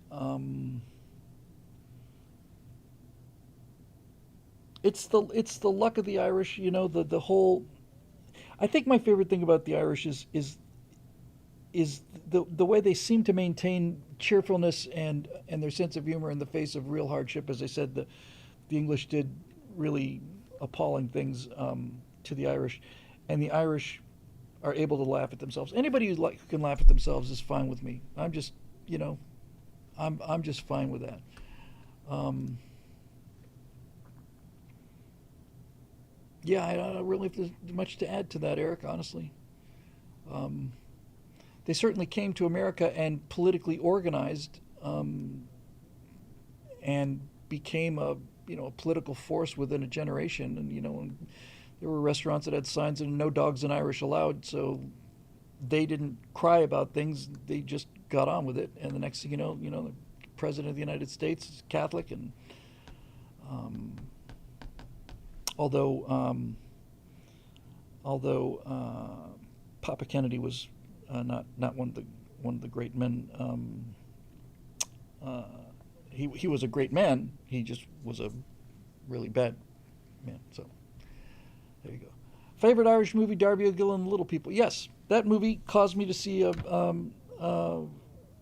Leprechaun, and I've talked about this many times. I could go into it again. I was driving home, in any detail anyway. Driving home, my mom picked me up at the hotel. We're driving up to the house, and I saw a leprechaun sitting on a rock, and he was wearing a little green jacket and a little vest, and he had his little hat and his pipe. And I screamed and yelled, and it made my mom stop the car, and I got out and went running over there and looking around the rock and turning rocks over and searching everywhere. I saw him. I went back as soon as I got home, went back down there on my bike looking for him, and I couldn't find him. I went looking around the house. I spent hours out there for days. Finally, my mom and dad bought a bunch of like toy leprechauns and put them in the garden outside just to give me something to find. And I said, "This isn't a toy. I saw it. You know, I really saw it." But I'd also seen Darby O'Gill and Little People a few weeks or days earlier, and unquestionably I had a hallucination. But couldn't have convinced me of that. I was probably 6 at the time, I think. Um, I really remember. I mean, I remember my parents being worried about me. So there's that. Hey, here's our friend Janie Waterman with a blacked out avatar, which is, I hope, okay. Hello. Hey, so don't worry about me. I've picked up a couple more ongoing gigs, so I won't be able to join live much for the foreseeable future because lives get pretty late for me. Oh, live shows, I guess. But don't let that hinder you from reaching out if you need a lady voice actor and want me to let me audition. You have my email address. I'm a member. Thank you, Janie.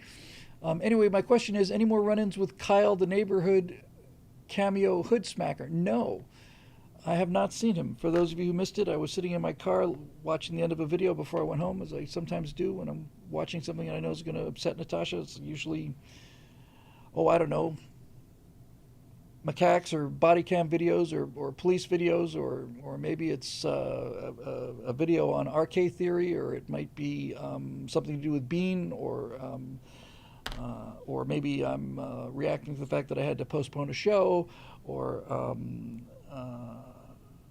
conversation with Grok, or you get the idea. I'm trying to fill out bingo cards so that people can go home happy.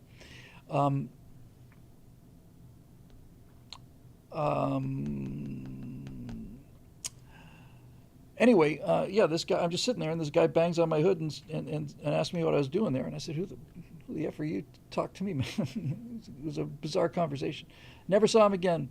I don't remember this voice. Was his name Kyle? I thought his name was Victor.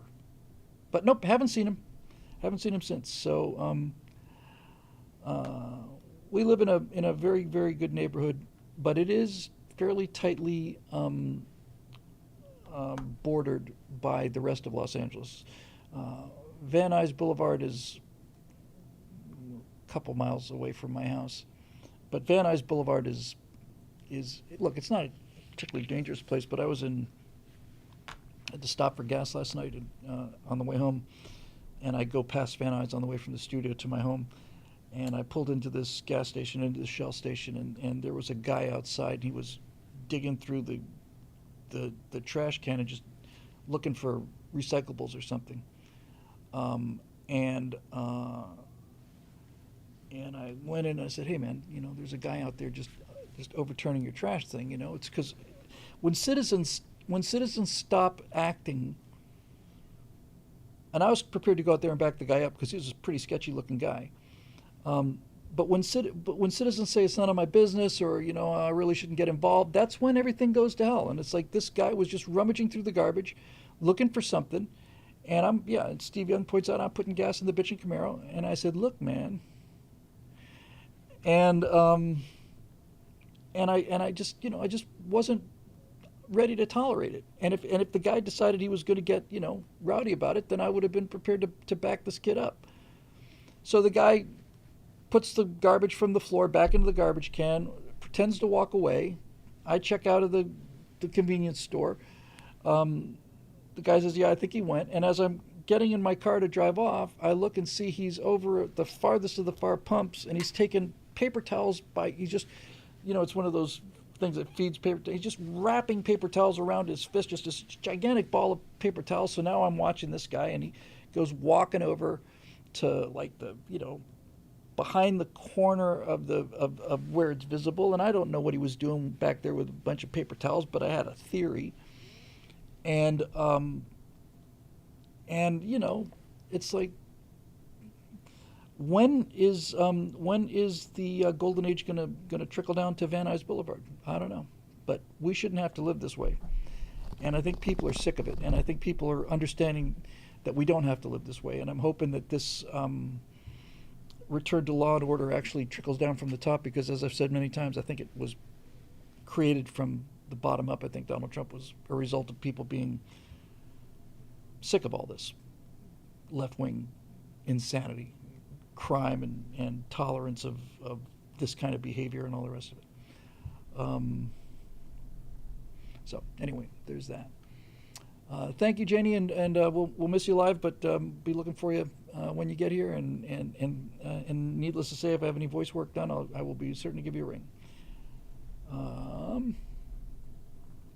Rusha Dark, last one. Topic, a man of culture. Thoughts on Trump recently becoming chairman of the board of the Kennedy Center? We did a right angle on that several weeks ago. What was the title of that?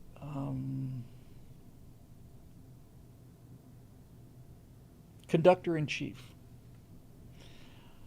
Yes, I think it's awesome that Trump is the chairman of the board of the Kennedy Center. And and I'm not going to go in a lot of detail on this merger. If you missed the right angle, we talked about that quite a lot. Um, I find it, well, first of all, I like the fact that the president is able to reserve one or two kind of fun things unto himself. You know, I don't know how else to put it other than that. I like the fact that he's able to basically, yeah, okay, why not? Who else? I like the fact that a lot of the celebrities refused to perform at the Kennedy Center because Trump was elected on his first time around. Now he's the director of the Kennedy Center. So screw you guys. You know, I saw a little clip from, I think it was from this last Oscars. Nobody watched the last Oscars, but I think it was from the Oscars of a week ago or whatever it was. And it was a couple people on stage in evening gowns saying stuff, you know, trying to be funny, reading the back and forth thing. And I looked down and you know, I looked down. The camera, you know, is covering people in the audience, and there's Tom Hanks laughing, and there's somebody else laughing, and Meryl Streep is laughing. And I just thought, who gives a shit about these dinosaurs anymore? Really, who cares? It's really refreshing, to and it's not just refreshing, and they kind of give me the creeps. Um, um, you know, it not only gave me the creeps, it gave me secondhand embarrassment for having once been, you know, quite transfixed by the whole Oscar thing. It really did. It gave me secondhand embarrassment. Like I can't believe I actually cared about this stuff at one point in my life. You know, that it was important to me. It just seems so transparently awful that these awful people who do silly things for huge amounts of money are up there lecturing us on how to live our lives and stuff. And I just I just, you know, so I think celebrity has become and should become a dirty word. I think we will look back on history and say, yeah, there was a 100-year period when they invented motion pictures, when all of a sudden actors who normally were not allowed inside the boundaries of decent towns, they were forced to come and do their show or do the show out of towns outside the city limits. And then they were not allowed into the city without express written permission by the mayor. And that's absolutely true. And Shakespeare was a member of one of those touring troupes as an actor, where they went from town to town and put on shows. This is before that's before Shakespeare became Shakespeare. But he was just an actor. He saw one of these troupes come into town as a young boy and just decided to run away with the circus, so that's what he did. And they would go to a town, and they would have to get permission from the mayor to enter the town, find a place where they could put on their show, pass the hat around, and then get the hell out of here, you immoral children. You don't you have real jobs? I think history's going to look back on the 20th century as the century where actors were briefly allowed to be not only allowed into the pop culture, but everybody bowed down and worshipped them, and nobody knows why. So, yeah, I'm pretty much over all of that. Kirk's bamboo bazooka. Yes, it is a disreputable profession, and I ought to know because I'm a theater major. I studied this disreputable profession in college, and it is a disreputable profession. It's a blast. It is the most fun you can have.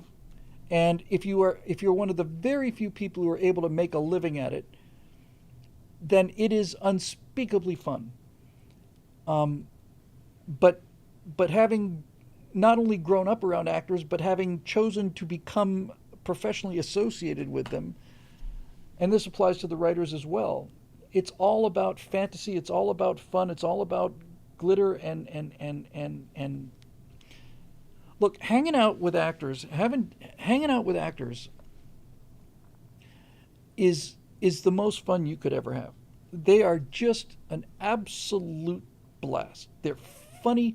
they're clever, they're interesting. There's always something going on. There's always somebody doing something that just is so bloody interesting and charming. They're just absolutely a ball to be around. And and I am. I'll get right to you there, Astrasia. Um, just a blast. But they're not serious people, and the ones that are conservatives are serious people. Dave's Real's Dave Real Area 51 says not treating Gary Sinise that way. No, because Gary Sinise is a serious person, and so is John Voight, and so is so many conservative actors. They're serious people who love this country. They have real thoughts and they swim upstream. Guys like Gary Sinise and other conservative actors have to swim upstream against their peer pressure. And the thing about actors is they are most susceptible to peer pressure of any group of people I've ever met. They have to have the applause. The reason they go into it is to be liked. And when I say they, I mean we. We go into it because there's something missing and we didn't get it.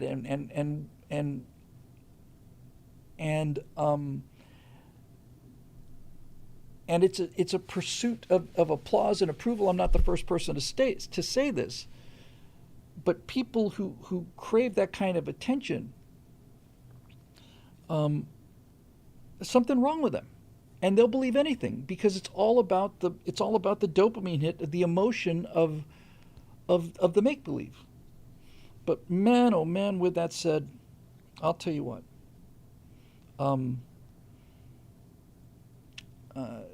Dating actresses will drive you bat guano crazy, but for a couple of weeks, it's intense. But I don't recommend it. The transaction, you don't get your money's worth out of it, your emotional money's worth.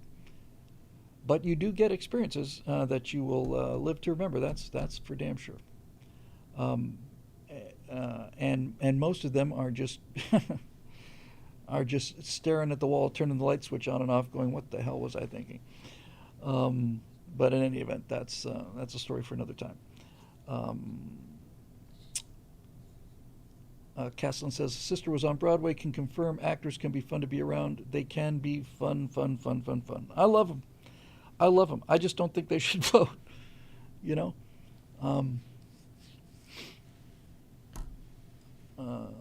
But and I'm okay with that, you know, and I'm not so much of a hypocrite to say that, you know, obviously the line of work I found myself in is to kind of wake up from. That's why I called my blog Eject. I was waking up out of being a liberal, you know, douchebag actor, writer kind of guy, and then just went on to being a conservative douchebag actor, right kind of guy. And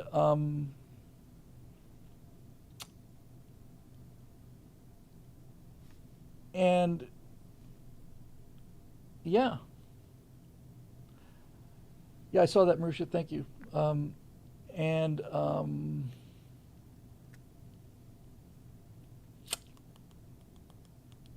the hot crazy mix. Oh, Natasha's link again. Yes, let me do that. Because we're done with questions. Give me one moment, please. Just one moment, please. I'm not nearly above taking advantage of it. I just didn't want to have it up there for the whole show. I thought it was a little bit unseemly. Having asked twice or three times now, and having gotten virtually everybody in the live stream, here you go. One moment, please.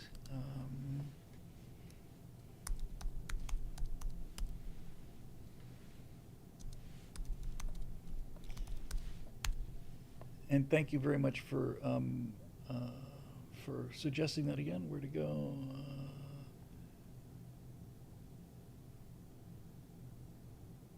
Pew Martians? Thank you. Here is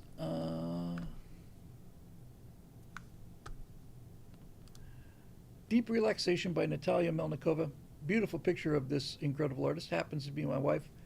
Uh, it is a YouTube channel, and for several shows, oops, for several shows now, I've posted the link, and if you have not, here it comes into Twitch. Uh, it it may not be your cup of tea at all, but if you could just take, honestly, 5 seconds to click on the link, here it comes into YouTube.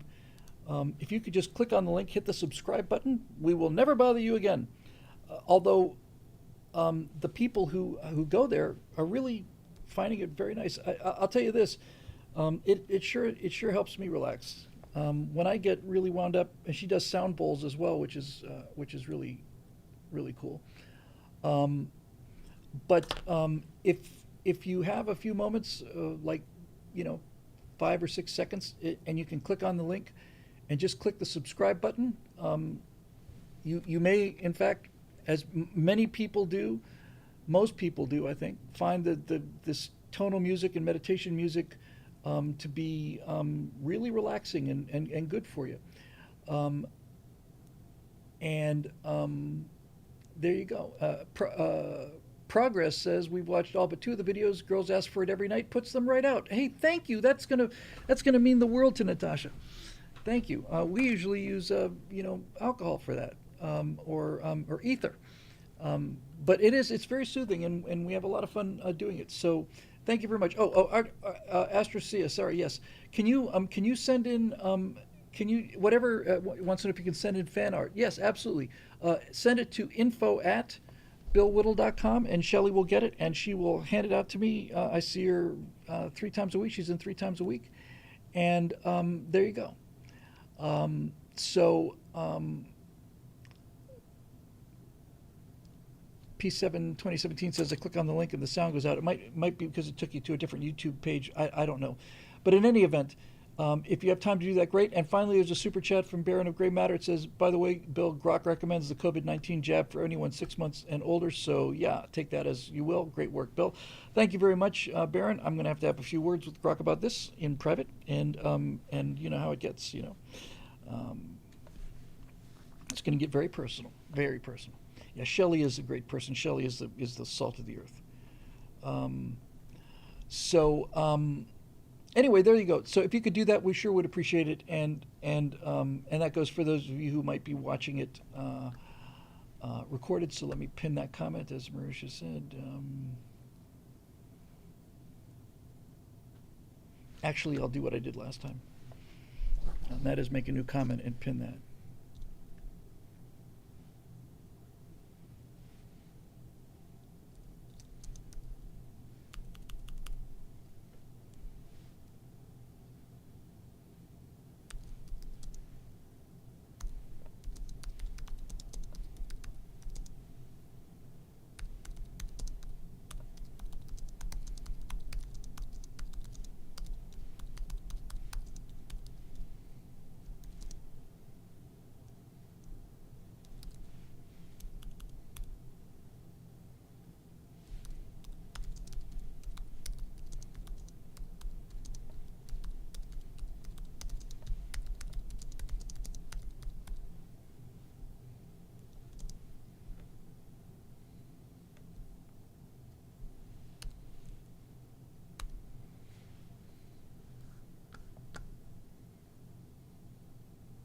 And I'll pin that one. Thank you for that, Marusha. Thanks very much. All right. Well, we're very grateful for everybody, and always above all and beyond all, our members who are just terrific people, really just terrific people, um, and everybody else is too. So for those of you on the who are on the payroll, or who put me on the payroll, basically, I'm very grateful. Shelley's very grateful. Stephen Scott. We talk about it every time. If you're not a member, I got to tell you, the backstage show really is fun. If you're a fan of Right Angle, it's worth the price of membership. We just sit and just spitball for an hour and 15 minutes. We have a lot of fun. on that backstage show, and it's not about anything. We don't. It's just me, Steve, and Scott riffing on, you know, the night Chicago died, and and stuff like that. It's really a blast. So if you are interested in that, you might want to go to billwhittle.com and become a member there. That'd be great. We sure could use more people. I think we record Mike Rowe next week, so that's getting to be fun. And everything else is looking pretty good. So thank you again for everybody, for every one of you for being here, and for all of you watching on YouTube. And again, if you could just click that link that I've pinned, and just hit the subscribe button. That's all we ask. It's not much to ask really for 2.5 hours of droning monotony. I think that's I think that's a small price to pay. Not her, not her stuff. My stuff. My stuff's the droning monotony. Her stuff actually sounds nice. Thanks everybody for being here. It's a pleasure to see everyone, and happy St. Patrick's Day. So we'll say goodnight to our friends over on YouTube first. Thanks for joining us, YouTube. We'll see you Thursday night for the Stratosphere Lounge.